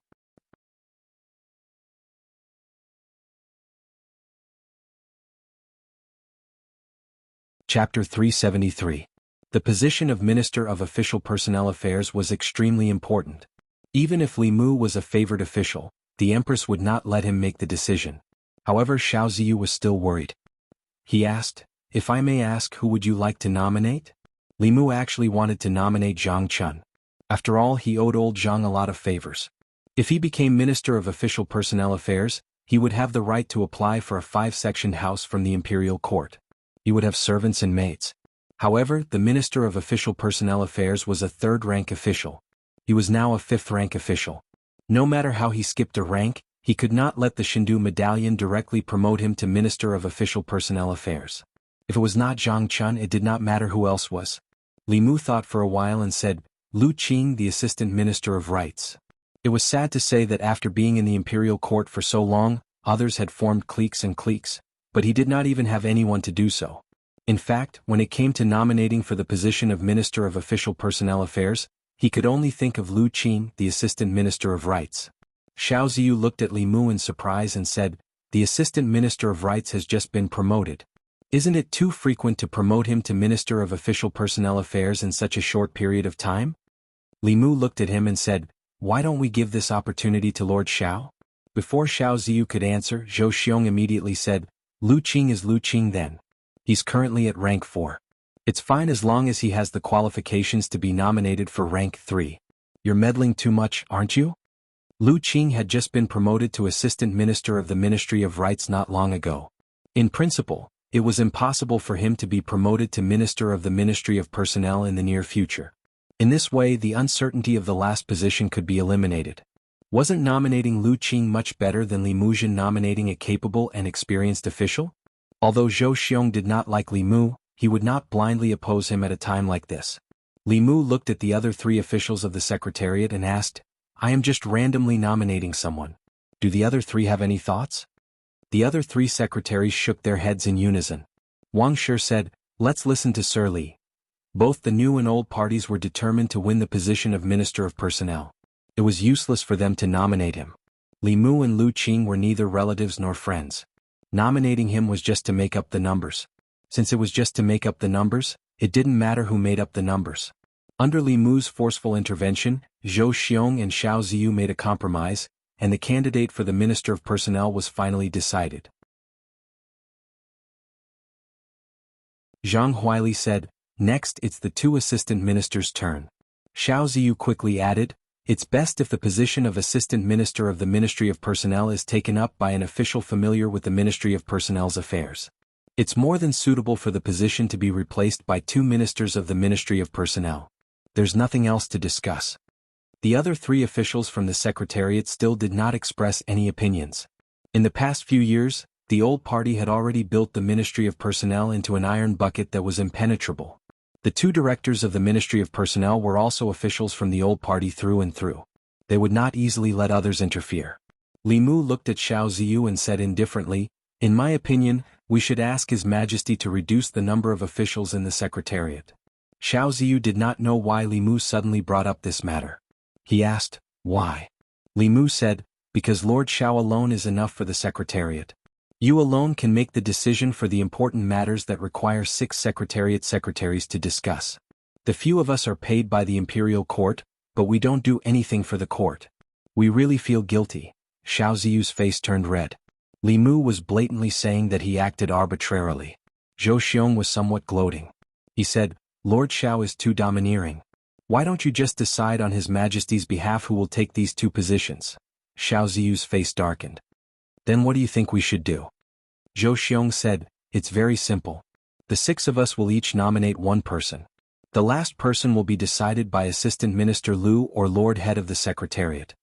In any case, the new party would not be able to get either of the 2 assistant minister positions in the Ministry of Personnel." He did not mind muddying the waters so that the old party would not be able to get them either. Zhou Xiong's words pushed him to the opposite side of everyone. Xiao Ziyu was silent for a moment. He could only say, "That's fair. Let's do it this way." It was rare that the 2 assistant minister positions in the Ministry of Personnel were decided by the 7 of them. The positions of Assistant Minister of the Ministry of Justice and Minister of Works were also contested by 2 people who represented the interests of the old and new parties. Under Li Mu's efforts, a few other people also received a few nominations. The other 3 officials of the Secretariat finally felt a sense of participation. This was actually the norm in the Secretariat. The reason there were 6 officials of the Secretariat was not only because they corresponded to the 6 ministries, but also because these 6 people belonged to different factions. This was to prevent one party or one faction from having too much say in important matters of the court. In the past few years, the court officials had taken sides, forming the old and new parties. They each occupied the court, and the structure of the Secretariat was also affected. It was practically Zhou Xiong and Xiao Ziyu's opinions. This situation finally changed after Li Mu came to the Secretariat. Under the protection of Her Majesty, the old and new parties could not do anything to him. After the 6 officials of the Secretariat decided on the candidates for the positions, they handed them over to the Assistant Minister of the Secretariat and the head of the Secretariat. If the officials of the Secretariat had no objections, they would send them to the Ministry of Martial Arts.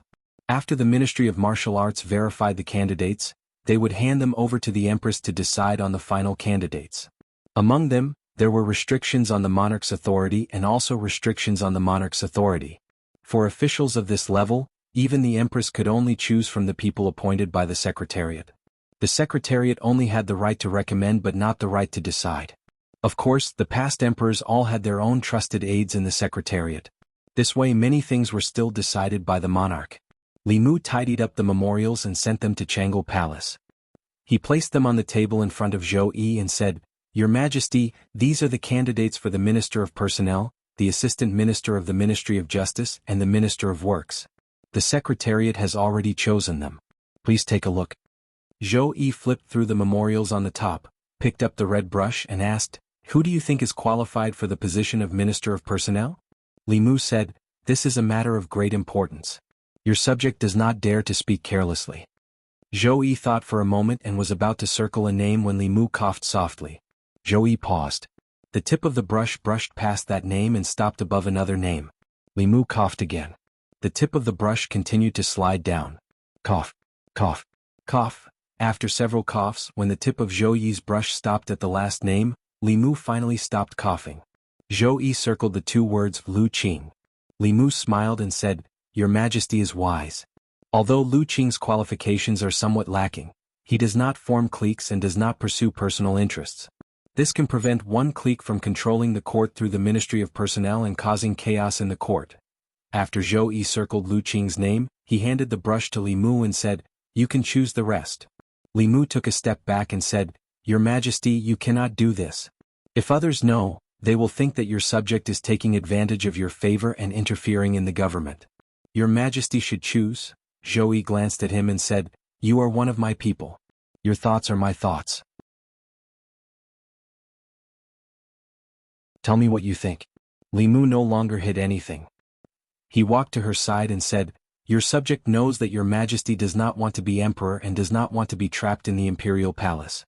However, your subject believes that if your Majesty wants to leave the court, the first thing your Majesty should do is take control of the court.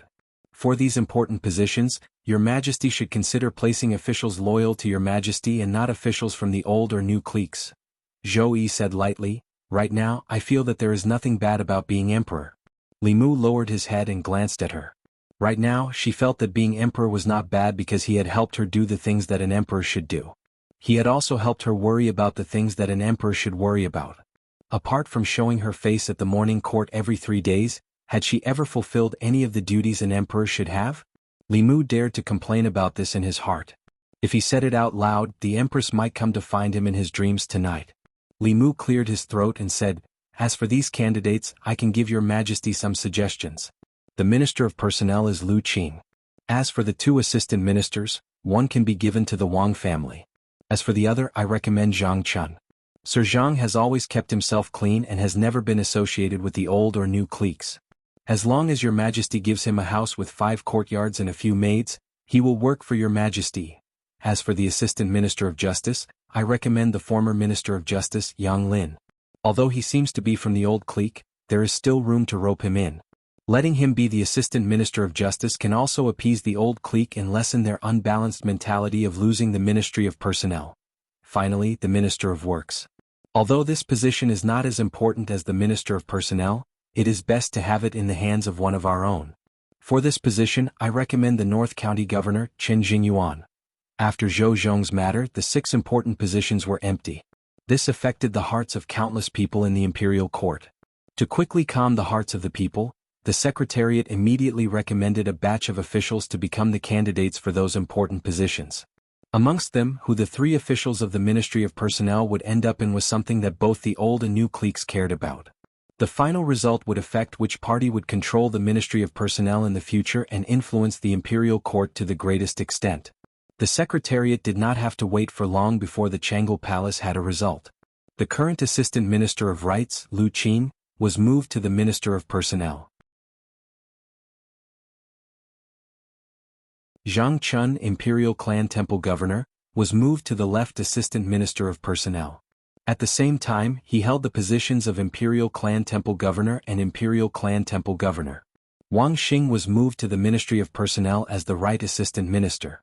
The Minister of Justice, Yang Lin, was promoted to Assistant Minister of Justice. The person who was chosen to be the Minister of Works was even more surprising. It was the North County Governor, Chen Jingyuan. Very few people in the imperial court knew this name. Apart from the selection of the Assistant Minister of the Ministry of Justice as expected, the final selection of the other important ministers were all shocking. The Secretariat. Looking at the name list that returned from Jianghu Palace, The names behind the few important positions were actually the officials that Li Mu used to make up the numbers. Xiao Ziyu and Zhou Xiong reacted at the same time. Not good. We fell into a trap again.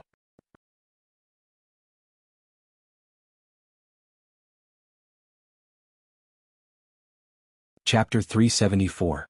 Xiao Ziyu and Zhou Xiong looked at each other. Only when they saw the name list did they realize that Li Mu had set a trap for them from the very beginning. He was best at hiding his true intentions. On the surface he seemed to be doing it for the good of everyone, but behind his back he had a secret that no one knew. When everyone was discussing the imperial examination system, Li Mu had made a huge contribution. Everyone thought that he was working for the Empress. No one expected that his series of actions, which seemed to be preparing for the imperial examination, was actually to trick the assistant minister of the secretariat, Cui Ming. Judging from the result, Li Mu was not trying to mediate between the two at all. His true motive was to promote his people to high positions and weaken the power of the two parties at the same time. I was careless. I forgot. This little fox is cunning. How could he do such a thing without a motive? At this moment, the two of them, who belonged to different camps, felt a sense of sympathy for each other and shared a common hatred for the enemy. However, in the next moment, the two of them snorted coldly at the same time and walked out of the secretariat. Not long after, in the southern park, Duke Manor of Nanyang. The veins on Duke Nanyang's forehead throbbed. He gritted his teeth and said, "That damned Li Mu. He won't let us have what he can't have." Xiao Ziyu thought for a while and said, "The most important thing is that the position of Minister of Personnel was not taken advantage of by the Zhou clan. Perhaps we can try to rope in Lu Qing. As far as I know, he hasn't been roped in by the Zhou clan." "That's because the Zhou clan can't rope him in," Duke Nanyang said in a deep voice. "Do you think we haven't tried to rope in Lu Qing? When he was promoted to Assistant Minister of Rights, we tried to rope him in but he ignored us. In the past 9 years in the imperial court, he has always been a loner and doesn't get close to anyone. He goes straight home after leaving the court. I invited him to banquet several times, but he rejected me." Xiao Ziyu shook his head and said, "Such a person can actually become the Minister of Personnel. An important position like the Minister of Personnel had always been fought for by different factions. For an official who had no faction and no backing, it was already a stroke of luck for him to become an assistant minister. It was almost impossible to be promoted to a minister based on luck alone. The position of Minister of Personnel could no longer be forced. He could only helplessly say, 'Fortunately, nothing has happened to the Ministry of Justice. The Department of Worship is also under our control.'" At the same time, in the study of the Zhou family's minister Zhou Zhong, the 4 Zhou brothers fell into silence.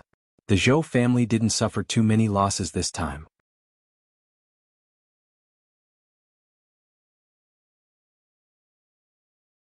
Other than Zhang Chun's family, there were also Zhang Shan, Li Si, Li Mu, and Li Qin. Since the last time he came to Luoyang, Zhang Shan hadn't gone back. He had never been to Luoyang before and was shocked by the prosperity of the streets. He had already asked Lu Hanyan for permission to open a branch here. Coincidentally, Lu Hanyan also had the same idea, so he stayed for the time being. After a few cups of wine, Zhang Shan looked at Li Qing and asked, "Boss, what do you plan to do next? Will you continue to stay in Luoyang?" Li Si kicked him under the table, but it was too late. Li Qing was silent for a moment, then said, "In 2 days I should return to Mount Baiyun." Li Si's lips moved slightly. He wanted to say something, but in the end he didn't speak. He poured a cup of wine and said to Li Mu, "Here's to you." The wine cups clinked. He gave Li Mu a meaningful look and said, "You guys have gone through a lot of trouble to get to where you are today. You must cherish the people in front of you." Zhang Shan raised his wine cup and said, "That's right. You and the shopkeeper have gone through a lot of trouble to get together. You must cherish her in the future." Li Si poured another cup of wine and said to Li Qing, "Here's to you, boss. I hope you can think carefully before you make a decision in the future. Don't regret it in the future." Zhang Shan agreed and said, "That's right. If you hadn't killed those corrupt officials, this matter would have been much simpler. You wouldn't have to stay in the Imperial Clan Temple. They would still be beheaded in the end." Ever since Li Qing came to the house, Li Mu had been sleeping in the study with Xiao Bai in his arms every day. Not only that, on the second day after Li Qing came to Luoyang, Lu Hanyan removed all the festive decorations inside and outside the Li residence, including the big red lanterns at the door. According to the customs of Luoyang, the lanterns with the word happiness on them had to be hung for 3 months for the wedding celebration. He knew what Lu Hanyan meant. She was taking care of Li Qing's feelings. Li Qing's family had just passed away. For Li Qing, she chose to sacrifice herself. At night, Li Mu was about to enter the study when he saw a figure standing outside the room. Li Mu walked forward and asked in confusion, "Boss, why aren't you sleeping yet?" Li Qing said softly, "I wanted to tell you that I'm going back to Mount Baiyun to cultivate tomorrow." "I'm sorry to have disturbed you for so long." Li Mu looked at her and said, "What's there to disturb? This is your home. I'm going to ask Her Majesty to let her bestow this residence to you again." Li Qing shook her head gently and said, "I don't have a home anymore. I think that if father knew in the underworld that the one living in the Li residence was someone like him, he would be relieved." Li Mu thought for a moment and said, "Lord Li hasn't been avenged. I'll let you see with your own eyes that they receive the punishment they deserve." Li Qing finally looked nervous. She grabbed Li Mu's wrist and said, "You've done enough. Let's stop here. Father doesn't want anyone to avenge him. He only wants someone to be like him and do something for the people." Li Mu was about to explain to her, but he felt something and looked back. In front of the moon gate, a figure stood there quietly. Li Qing was stunned for a moment, then she let go of Li Mu's hand with a pale face and said, "Senior sister, I—" Lu Hanyin walked over and shook her head. "Junior sister, you don't need to explain. I heard everything." Li Qing lowered her head and said, "I hope senior sister can persuade him." Lu Hanyin glanced at Li Mu and said to Li Qing, "Junior sister should also understand him. He won't change his mind so easily." Li Mu said, "Don't worry." Her Majesty agreed. "There won't be any danger." Lu Hanyin said to Li Qing, "With Her Majesty protecting him, junior sister doesn't need to worry." Li Qing looked at Li Mu and didn't say anything. She said softly, "Then I'll go back to my room first. You should rest early." Lu Hanyin suddenly said, "Junior sister, wait a moment." Li Qing turned around and asked, "Senior sister, is there anything else?" Lu Hanyin said, "There's a question I want to ask junior sister." Li Qing said, "Senior sister, ask away." Lu Hanyin looked at her and asked, "Does junior sister also like Li Mu?"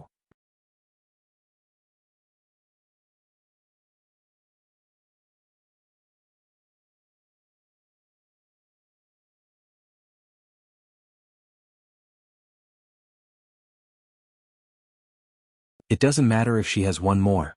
If it was someone else, she could forget about marrying into the Li family. But she is Li Qing.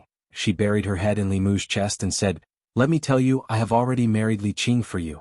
You can't abandon me for any reason in the future, any?" As she spoke, her voice became softer. The calmness and confidence she had when facing Li Qing just now had disappeared. Li Mu's clothes were wet from her tears. At this moment, Li Mu finally understood what she had been worried about these days. The experience of being abandoned by her parents when she was young had caused her trauma. Even now it had not healed. Li Mu hugged her tightly and said seriously, "I will never abandon you, never." Jianghu Palace. Zhou read several memorials. Suddenly she raised her head and asked, "Where is Li Mu?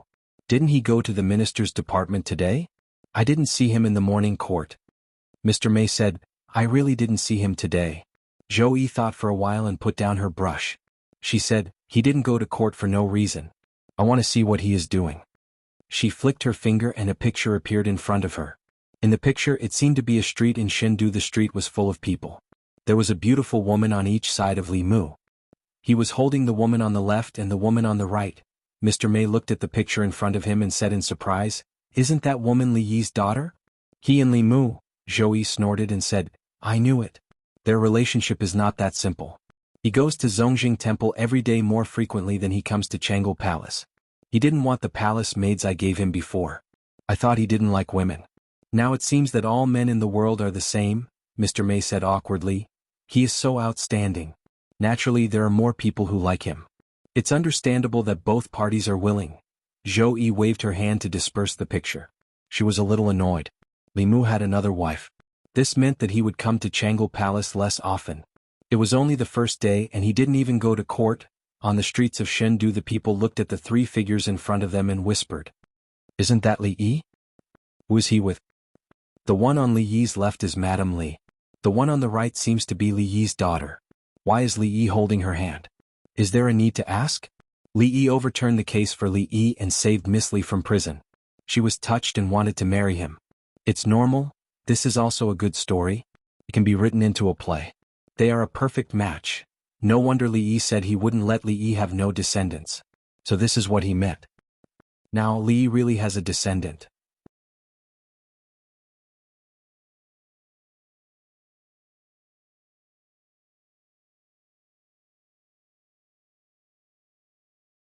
The Ministry of Justice should deal with it as soon as possible. The Central Secretariat had to do with national policies or important decisions. They needed to be reviewed by the Minister of Ceremonies and the Minister of Ceremonies to guide the 6 ministries in their implementation.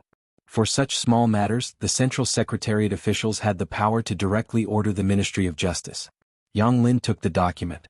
After reading it, he said in shock, "This is the Ministry of Personnel's physician, Lord Wang Luan." Li Mu looked at him and asked, "Why? Does the Ministry of Justice's handling of cases vary from person to person?" Yang Lin quickly replied, "Of course not." Li Mu said, "I believe that Lord Yang will be a good official. Otherwise, I wouldn't have urged His Majesty to let you be the Assistant Minister of the Ministry of Justice." Yang Lin was stunned. He had thought that his appointment as the Assistant Minister of the Ministry of Justice was due to the efforts of the old faction. He was still puzzled as to why the old faction did not get a single official position in the Ministry of Personnel, but he succeeded in the Ministry of Justice. Only now did he know that his promotion was not because of the old faction but because of Li Mu. He immediately clasped his hands and said, "Thank you, Lord Li." Li Mu waved his hand and said, "No need to thank me. His Majesty felt that Lord Yang was not too far off the path and wanted to give you a chance." Yang Lin stood where he was. His gaze gradually became hesitant. He knew that at this moment he was faced with an important choice in his life. Should he continue to work for the old faction, or should he completely side with Li Mu? The old faction was controlled by the Shao clan, and the Shao clan was the legitimate royal family of Great Zhou. Even though the Zhou clan was extremely powerful, they were not the legitimate royal family. Many officials in the court and the people of Great Zhou were inclined towards the empress returning the throne to the Zhou clan. Therefore, even though the old faction had been suppressed by the new faction in recent years, they were still powerful and did not lack supporters.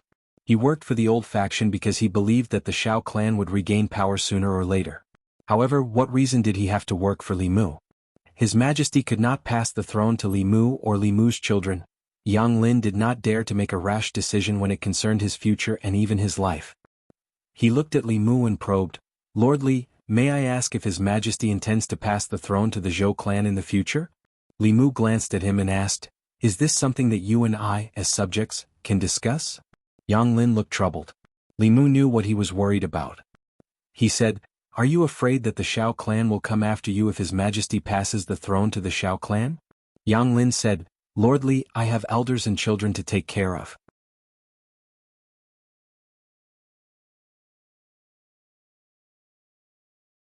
He looked at Li Mu and said seriously, "From now on, this humble official will follow Lord Li's lead." Li Mu did not misjudge him.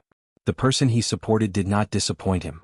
Not long after, a few constables from the Ministry of Justice hurried out of the Ministry of Justice's main gate.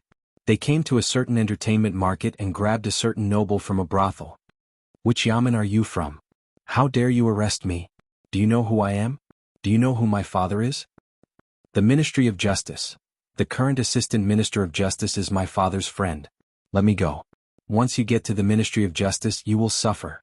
The noble made a lot of noise along the way.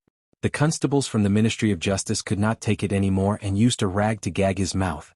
The people along the way found out that the noble had been summoned by the Ministry of Justice because of an old case. "This is the son of Lord Wang of the Ministry of Personnel. Why is the Ministry of Justice arresting them? Aren't the Ministry of Personnel and the Ministry of Justice on the same side?" That was in the past. Now, the Minister and Assistant Minister of the Ministry of Personnel have changed. The Ministry of Personnel's Assistant Minister hasn't changed. He has some ties with the current Assistant Minister of Justice. Could it be that their relationship has broken? The people always liked to watch the drama between officials and nobles. They followed along the way. Ministry of Personnel. It was lunchtime. A few officials from the Ministry of Personnel walked out together and prepared to eat at a restaurant. When they passed by the Ministry of Justice, they saw a large group of people gathered outside the Ministry of Justice. They were discussing and pointing inside. One of the officials from the Ministry of Personnel lamented, "The Ministry of Justice is really busy. They can't even rest during lunchtime." Another official from the Ministry of Personnel said, "When we were on our way here, we heard from the people that some official's son was arrested. The Ministry of Justice took him out of the brothel directly. It seems like the crime is not small. When they heard that some official's son had committed a crime, the officials from the Ministry of Personnel were instantly interested in watching the drama. The Ministry of Personnel's physician Wang Luan chuckled and said, "I wonder which family's son is from. He keeps causing trouble for his elders. It's time to teach him a lesson." He looked into the Ministry of Justice's main hall and saw a figure kneeling in the hall. The figure looked so familiar. One of the officials said in surprise, "Lord Wang, isn't this your?" Wang Luan was stunned for a moment. Then, his face gradually darkened. He did not expect that he would be involved in the drama.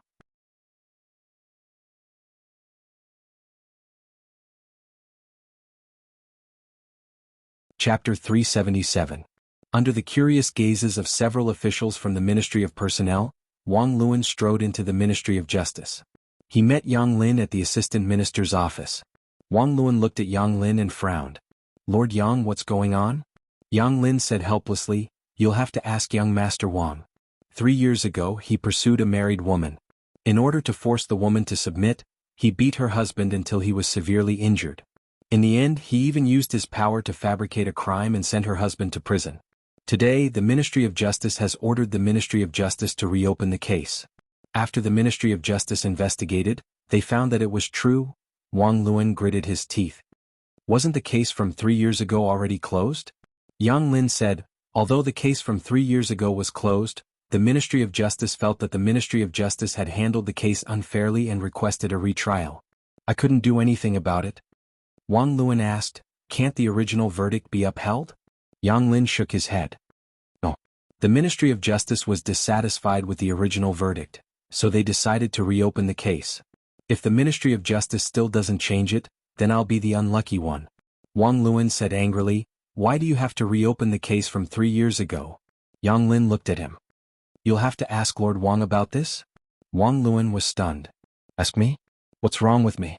Yang Lin sighed and said, "That day I told you not to meddle in that matter, but you sent several memorials in a row, insisting that Li Yi's daughter be killed. Now that woman has become one of Li Mu's lovers. If he doesn't take revenge on you, who else can he take revenge on?" Wang Luan said, "I didn't follow the royal prince's orders." Yang Lin said, "That's why your son is here today." Wang Luan took a deep breath and asked, "Then what will happen to my son?" Yang Lin shook his head. "It's hard to say. He caused serious injuries, slandered and framed innocent people and sent them to prison.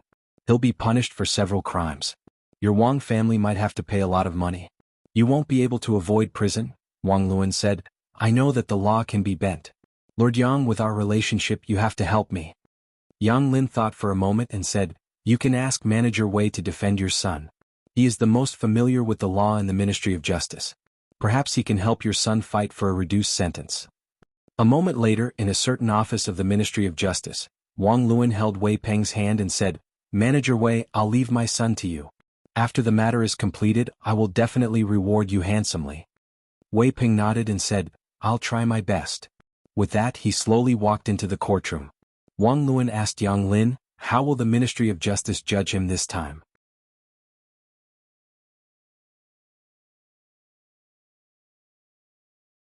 His family spent a lot of money to hire Manager Wei to defend him. Guess what happened? What happened? He was just executed yesterday. In a room on duty in the Ministry of Justice, Wei Peng was writing a file. Yang Lin stood in front of the table and asked, "You have a grudge with Wang Luan's son, right?" Wei Peng nodded and said, "We had a conflict before." Yang Lin said, "Be careful in the future. It's best not to bring personal grudges into official matters." Wei Peng said, "This official understands." Yang Lin shook his head and left. Because of the delay just now, the brush in Wei Peng's hand had been suspended in the air for too long. A drop of ink fell onto the half-finished file and quickly dyed it red, leaving behind a blob of ink. Wei Peng looked at the blob of ink and said in a low voice, "Come back." The blob of ink on the file quickly shrank and formed a blob of ink. It floated in the air and landed back on the brush. The paper was as clean as new. Compared to the demotion of the Minister of Personnel and the left and right assistant ministers, the imprisonment of a mere director of the Ministry of Personnel did not attract much attention. However, to the officials of the old party, this matter was worth paying attention to. Times had changed. In the past, they were in charge of the Ministry of Personnel. However, the director of the Ministry of Personnel was now the highest-ranking official in the Ministry of Personnel. Losing one of the two directors of the Ministry of Personnel was a great loss to them. In a certain residence in the southern courtyard, a secret meeting was taking place. Why did something suddenly happen to Wang Luan? I've asked Yang Lin. He's under the orders of the Secretariat. It should be Li Mu who's behind this. Wang Luan once received my order to persuade the imperial court to execute Li Mu's daughter. Now, I heard that Li Yi's daughter is living in Li Mu's house and is very close to him. Perhaps she has already become his woman. He's taking revenge. After a long silence, someone sighed and said in an unwilling tone, "In my opinion, we shouldn't provoke Li Mu for the time being. He has the Empress protection and doesn't reveal any flaws. We can't do anything to him and there's no need to fight to the death with him. Don't forget that we only have one opponent. As long as we defeat the Zhou family, no one will be a threat to us." Someone sighed and said, "Now, I'm afraid it's not about whether we should provoke Li Mu or not, but whether he should provoke us. If Li Yi's daughter is already his woman, then Li Yi is his father-in-law. It's very likely that he wants to avenge Li Yi. Hasn't he already overturned the verdict for Li Yi? Overturning the verdict is not revenge. Judging from Wang Luan's case, this person will seek revenge for the smallest grievance. Since he took action against Wang Luan so quickly, I'm afraid he won't let the others off easily." As soon as he finished speaking, someone knocked on the door from outside. He walked over and opened the door. A servant whispered a few words to him. When he walked into the room, his face was very gloomy. He said, "In addition to the left physician of the Ministry of Personnel, Wang Luan, the right physician of the Ministry of Personnel, Shui Yin, was also taken away by the people of the Imperial Clan Temple." Pa! Preposterous. Commandery Prince Nanyang slapped the table and stood up abruptly. He said angrily, "What is he trying to do?" In the Li residence, Li Mu held Li Qing's hand and said, "Those people from back then don't even think about escaping." Lu Hanyin glanced at Li Mu and coughed softly. Li Qing let go of Li Mu's hand in a panic. Although the three of them had reached a tacit understanding on some matters, she was much more thin-skinned. In a situation where there was a third person present, she was still not used to being intimate with Li Mu. Li Mu held Li Qing's hand in his left hand and Lu Hanyin's hand in his right. It was not easy to enjoy the happiness of having two wives. If they could not be impartial, it was only a matter of time before the harem caught fire. Lu Hanyin looked at Li Qing and asked Li Mu, "When do you plan to officially welcome her into the Li residence?" "We have to prepare in advance." Li Qing shook her head and said, "There's no need to go through so much trouble." Although Lu Hanyin and Li Qing were both women, their understanding of marriage was completely different. Lu Hanyin's heart was still that of a secular woman. She hoped to have a romantic and ritualistic wedding. Li Qing entered the Fulu school when she was very young. She had the carefree and casual nature of a cultivator. When cultivators practiced dual cultivation, as long as the two of them were willing, they could enter the bridal chamber at that time and skip all the tedious procedures. Lu Hanyin shook her head and said, "That won't do. If others know, they will think that I have mistreated you," Li Qing insisted. "There's really no need. As long as the three of us can be together forever, that's enough." "Three?" Lu Hanyin looked at Li Qing and seemed to realize something. She looked at her with a strange expression and asked, "Junior sister, you don't think that Wan Wan and Xiaobai are just our maids, do you?"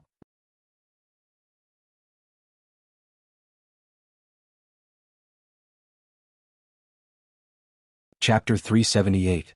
Li Qing went back to her room alone to calm down. Lu Hanyin had a gloating expression on her face. Li Mu smacked her butt and said, "You did it on purpose, didn't you?" Lu Hanyin smiled and said, "I just wanted her to experience my feelings. Besides, she will find out sooner or later. If I don't tell her, will you tell her yourself?" The eldest madam of the Li family did it for revenge. Because of Li Qing, she had cried a lot in the past. Li Qing had wronged her, so she wanted to use Wan Wan and Xiaobai to take revenge. She was still the petty Lu Hanyin. But she was also the Lu Hanyin that Li Mu liked. For many things, it was more appropriate for her to speak to Li Qing than Li Mu. After thinking this through, Li Mu put his arm around her and rubbed the place where he had just hit her. He said, "Does it hurt?" Lu Hanyin blushed and slapped his hand away. She said, "Behave yourself. Wan Wan and Xiaobai are still over there." Li Mu looked over. The two girls who were sitting together on the swing immediately covered their faces with their hands. Their eyes peeked through the gaps between their fingers. Li Mu moved his hand away and said angrily, "Children shouldn't poke their noses into adult affairs." I'm not a child anymore. I'm not a child anymore. Wanwan and Xiaobai tried to defend themselves. Li Mu waved his hand and said, go back to your room to play. Although they were not young in some areas, they were still under 18 years old. As long as they were not over 18 years old in Li Mu's eyes, they were different from Lu Hanyan and Li Qing. Li Mu could hold Xiaobai's original body, but as long as she transformed, he would feel guilty. Wanwan was the same. She had not changed much in the past 2 years. She was still greedy and playful. The only change was that her eyes were more seductive. As long as one looked into her eyes, one's soul would be sucked in. Little White and Wanwan were soul seducers and soul catchers respectively. When the two beauties worked together, even Li Mu could not withstand them sometimes. Li Qing was alone in the room. Lu Hanyin was full of satisfaction after getting her revenge. She went to the great music bar to find her friends. She planned to buy the whole place and was discussing the price with the owner. Li Mu had nothing to do, so he watched Wanwan and Xiaobai play aeroplane chess in the courtyard. Before the game, they had agreed that the loser would have to warm the bed next time Li Mu slept in the study. Li Mu watched for almost an hour. They were still playing aeroplane chess. While he was bored to death, something in the space of the flask heaven suddenly moved. Li Mu stretched out his hand, and the spiritual snail appeared in his hand. Come to the Jianghu palace. Only this sentence came from the spiritual snail, and then there was no more sound. In the past few days he couldn't even take care of his family. He was immersed in his women and completely forgot about the Empress. 15 minutes later, Li Mu appeared in the Jianghu palace. He bowed and asked, "Your Majesty, what are your orders?" The Empress threw him a token and said, "From now on, you are the deputy commander of the bamboo guards. You will be in charge of the bamboo guards together with Ali." The Empress had 4 internal guards. Their names were Mei, Lan, Zhu and Zhu. The 4 guards had different names and their functions were also different. The Mei guards were in Shindu. They were in charge of monitoring the officials. The commander was Mr. Mei. The Lan guards were scattered in various counties. Their job was to monitor the local officials. Li Mu had never seen their commander before. The bamboo guards were a special operation organization. They were in charge of carrying out special tasks, such as investigating rebels under the Empress orders. The commander was Shangguan Li. The Jew guards were the most mysterious of the 4 guards. It was said that they were in charge of intelligence.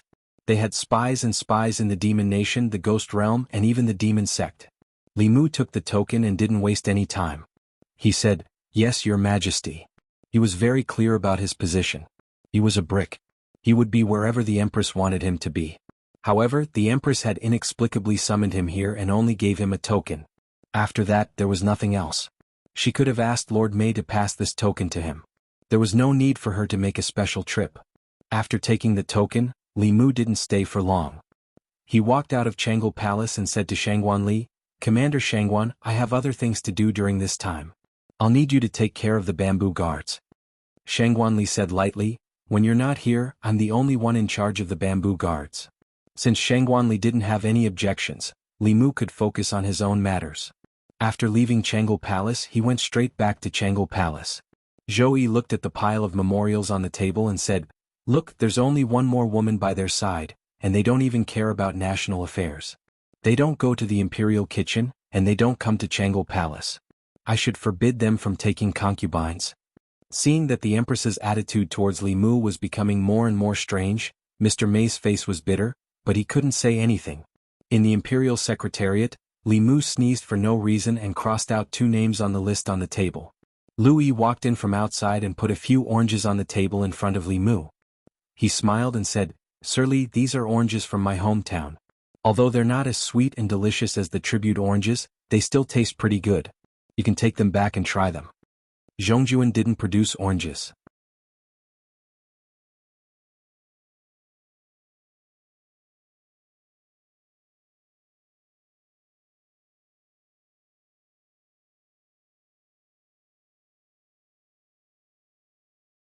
Chapter 379. Boom. The 2 explosive talismans pasted on the gates of the Gao mansion exploded under the control of his transcendence energy. With a loud bang, the 2 gates of the Gao mansion collapsed. The gatekeeper of the Gao mansion stood in the courtyard and stared at the collapsed gates in a daze. His mind was blank. His master was a respected figure in the fairies' capital.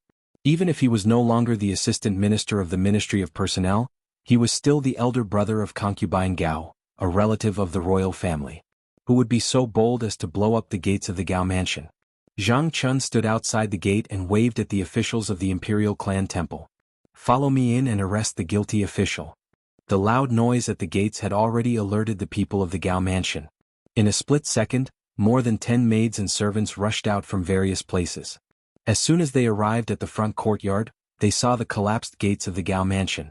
The former Right Assistant Minister of the Ministry of Personnel, Gao Hong, rushed out of the inner court. Seeing that the main gate of his residence had been blasted open, he was enraged. He glared at Zhang Chun, his eyes almost popping out of their sockets as he snapped, "Zhang, what are you doing?" Gao Hong hated Zhang Chun to the core.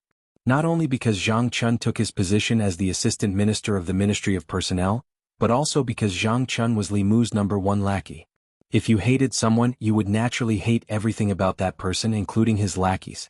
Zhang Chun looked at Gao Hong and said calmly, "There is a case that requires you to go to the Imperial Clan Temple. However, your gatekeeper refused to cooperate, so I can only take forceful measures." The gatekeeper of the Gao mansion hid in a corner, trembling and not daring to raise his head. Gao Hong held back his anger and asked, "What case?" Zhang Chun said, "You'll know when you get there." Gao Hong said coldly, "No matter what, I'm still the royal uncle. You don't have the right to summon me. If you want to summon me, show me the official seal of the Imperial Clan Temple." Zhang Chun looked at a minor official of the Imperial Clan Temple and asked, "Is there such a thing?" The minor official nodded and said, "Lord Gao's sister is the son of the former emperor's concubine, concubine Gao of the Western Palace. To summon a member of the royal family or a relative of the emperor, you need the seal of the Imperial Clan Temple Master. Indeed, Lord Gao does not have this authority." Zhang Chun looked at Gao Hong and said, "You want the abbot's seal, right? Wait a moment. I'll be right back." Gao Hong's face darkened as he watched Zhang Chun leave with his men. Since Zhang Chun dared to come knocking on his door, he must have gotten hold of something that could be used against him. He couldn't figure it out at the moment. As he walked out of the main gate of the Gao mansion, Zhang Chun looked back and said, "Before I return, you are not allowed to go anywhere. If you leave the Gao mansion by 10 feet, you will be considered a fugitive. The Imperial Clan Court can arrest you or execute you." Gao Hong's face darkened, but he still retracted his foot. He walked back to the Gao mansion and said to a servant, "Go to the royal prince's mansion of Nanyang and inform the royal prince of this."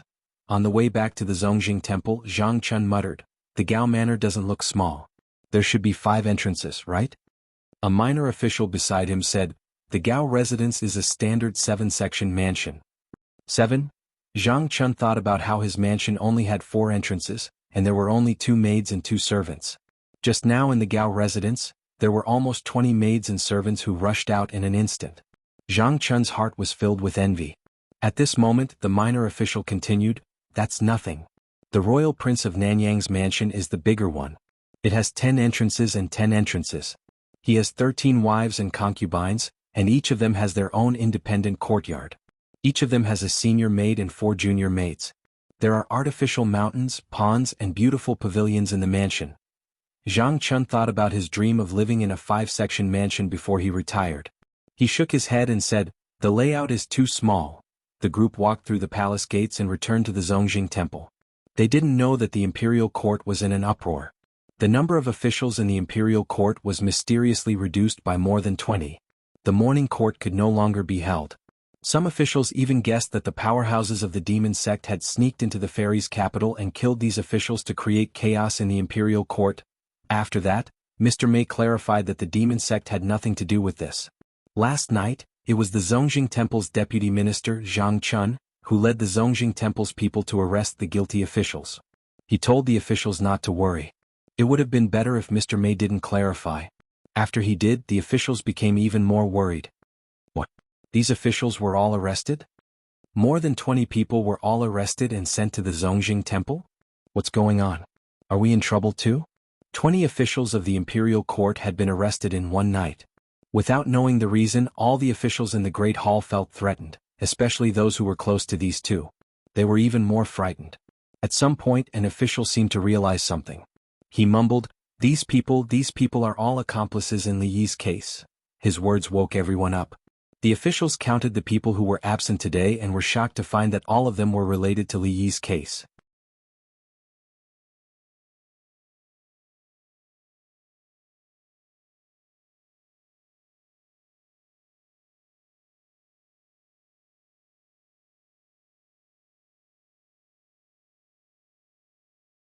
Chapter 380. In the Imperial Kitchen. Ever since Lu Hanyin and Li Qing opened their hearts to each other, Li Mu didn't want to go home. He didn't want to leave home. Of course, because of this, he came to the palace less often, and he hadn't been to the Imperial Kitchen for a long time. When it was only Lu Hanyin and the Empress, Li Mu could still take care of them. But when Lu Hanyin came to Chengdu and Li Qing moved in, the number of people who needed to be with him increased from 1 to 3. Li Mu was a little busy. This made him realize that he still had a lot of shortcomings in terms of time management. Mr. Lu Sun once said that time was like water in a sponge. If he could make use of the time he spent standing in a daze in the morning court, he could at least cook a bowl of piping hot noodles for the Empress after the morning court. Mr. May once mentioned by accident that the Empress liked to sleep in, so she often didn't eat breakfast in the morning. After the court, it was still early before breakfast time, so she might as well eat something to fill her stomach. Li Mu knew why the Empress liked to sleep in. It was because she couldn't fall asleep at night, so she would cook conch porridge with Li Mu in the middle of the night, or enter his dreams to teach him how to cultivate. As a cultivator in the upper 3 realms, she wouldn't feel tired even if she didn't sleep for a month. But cultivators were still people, and nothing could replace the joy and happiness brought by sleeping. Of course, that was in the past. At that time, Li Mu and she were both single. Now, Li Mu had his wife in his arms every night. Unlike the Empress, who had nothing to do during the long nights, he couldn't sleep beside Lu Hanyin and talk to another woman all night, even if that woman was Lu Hanyin's idol. While he was cooking the noodles, several imperial chefs were watching. Finally, one of them couldn't help but ask, "Lord Li, is there some secret to your cooking? Why can't we use the same ingredients and the same steps to make your dish taste the same?" Regarding this point, Li Mu also did not know. With the same ingredients and steps, the food made by these imperial chefs would definitely be better than his. Perhaps the Empress was used to eating the food and liked his taste. After cooking the noodles, Li Mu calculated the time and arrived at Jianghu Palace just as the morning court session was about to end. Soon a figure walked out from the back of the hall. Zhou looked at Li Mu and said, "Is it because I spoil you too much that you are becoming more and more unruly? You even dare to sneak out of the morning court. And what's that smell?"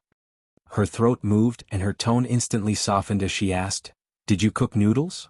Li Mu said, "I guess that your majesty probably didn't eat breakfast today, so I went to the imperial kitchen to cook a bowl of noodles."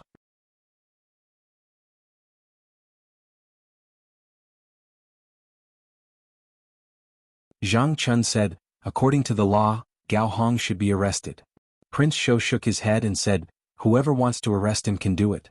In any case, I'm not arresting him." Zhang Chun gritted his teeth and said, "Then you are bending the law for personal gain. The next time I go to the imperial court, I will report you in the Golden Palace. As an official of the Zongjing Temple, you are bending the law for personal gain and shielding your accomplices. Your crime is not light." Prince Shou said angrily, "Are you threatening me?" Zhang Chun said indifferently, "This is persuasion." Prince Shou suddenly sighed and said, "You are threatening me with impeachment. If I arrest Gao Hong, they can't blame me. Show me the official document and my seal." Not long after, Zhang Chun brought people out of the Zongjing Temple and came to the southern courtyard, in front of the Gao residence. The morning court had already ended, and Gao Hong had already received news that Zhang Chun was not targeting him. Last night, more than 20 officials in the imperial court were arrested by the Zongjing Temple. Without exception, these 20 people were all officials of the old party. Gao Hong found it hard to believe that the Zongjing Temple had something on all of them. Even the Empress's internal guards did not have this ability. There was no doubt that there was a traitor among them. As for who the traitor was, it couldn't be any more obvious. Gao Hong gritted his teeth and said, "Zhou Zhong, you should be hacked into pieces." As the assistant minister of the Ministry of Justice, Zhou Zhong had gained their trust over the years. The Ministry of Justice had also become a shelter for the old party officials. No matter what crimes they committed, they could be cleared of any crimes through the Ministry of Justice. Zhou Zhong had helped the old party officials time and time again, and his status in the old party had also risen. At the same time, Zhou Zhong also had many things on them. Facts had proven that the more they valued someone, the deeper they were hurt. In just a month, Zhou Zhong had betrayed them twice. Previously, when he turned himself in and overturned Li Yi's case, he had already caused the old party to lose an arm. This time, although the officials he targeted were not high-ranking, the scope was huge. The old party would probably suffer another blow. However, this was not necessarily a bad thing. After this, the higher-ups would probably not tolerate Li Mu anymore. Even if it went against the emperor's will, they would resolutely get rid of him. Before that, he just needed to wait for news. Gao Hong did not receive any news, but Zhang Chun did. Looking at the official seal of the Imperial Clan Temple, Gao Hong said in disbelief, "You stole His Highness's seal." "Bullshit." Zhang Chun glared at him and said, "Do I need to steal it? I just need to tell him that you, Gao Hong, are guilty." If he didn't seal it, he would be bending the law for favoritism and covering up for his accomplice. I will have the imperial court impeach him, and he will confess everything. Gao Hong's lungs were about to explode. He gritted his teeth and said, "Coward." Zhang Chun waved his hand and said, "If you want to scold him, go to the Imperial Clan Temple and scold him in front of him. Lord Gao, do you want to leave by yourself or do we have to escort you?" Gao Hong snorted and said, "I'll leave by myself." He looked coldly at Zhang Chun and said, "Just you wait. Li Mu won't be able to jump around for long. When the time comes, the first one to die will be you." Zhang Chun glanced at him and said, "You might not be able to wait until that day." After having two people send Gao Hong to the Imperial Clan Temple, Zhang Chun waved his hand and said to the others, "Go to the next house." A moment later, at the Commandery Prince Mansion of Nanyang, the people of the Imperial Clan Temple knocked on the door for a long time, but no one answered. A low-ranking official helplessly retreated and said, "Lord, there's no one." Zhang Chun said indifferently, "Put on the explosive talisman." The two low-ranking officials stuck a few pieces of fulu on the door of the Commandery Prince Mansion of Nanyang. Zhang Chun used his magic power to control the fulu from a distance, and a powerful wave of spiritual energy erupted from the pieces of paper. However, as soon as the wave of spiritual energy was produced, a wave of water appeared on the door of the Commandery Prince Mansion of Nanyang. Wherever the wave of water passed, the waves of spiritual energy produced by the fulu were easily wiped out. A low-ranking official said, "The protective formation." He walked to Zhang Chun and said, "Lord, the protective formation here is too strong. We can't break it." Zhang Chun asked, "How did the Imperial Clan Temple solve this kind of problem in the past?" The low-ranking official said, "We would send an official document to the Ministry of Personnel and ask them to send a high priest from the High Priest Department." Zhang Chun thought for a while and said, "Let's go back to the Imperial Clan Temple first. I'll write an official document for you to send to the Ministry of Personnel." The low-ranking official looked at him and reminded, "Lord, you're the Assistant Minister of the Ministry of Personnel." Zhang Chun slapped his head and said, "How could I forget about this? Come, follow me to the Ministry of Personnel." Soon, there was no movement outside the Commandery Prince Mansion of Nanyang. Outside the door, the Commandery Prince of Nanyang waved his sleeves and snorted, "You're courting death." Without this incident, perhaps the higher-ups would continue to tolerate Li Mu. After this incident, getting rid of Li Mu was a top priority. At the same time, in a deep house in the southern court, there was a sound of gnashing teeth. Li Mu can't be kept alive anymore. This person's threat is even greater than Li Yi's back then. We must get rid of Li Mu, but His Majesty. With His Majesty's protection, it's impossible to get rid of him through the imperial court. If we want to get rid of Li Mu, we must restrain His Majesty and use special means. I'll go to the 100 Rivers Academy and meet the Dean. I'll go to the Myriad Scrolls Academy. You're tuning in to the Phantom Sword Chronicles YouTube channel. Don't forget to subscribe and join us on this journey to catch the most captivating stories.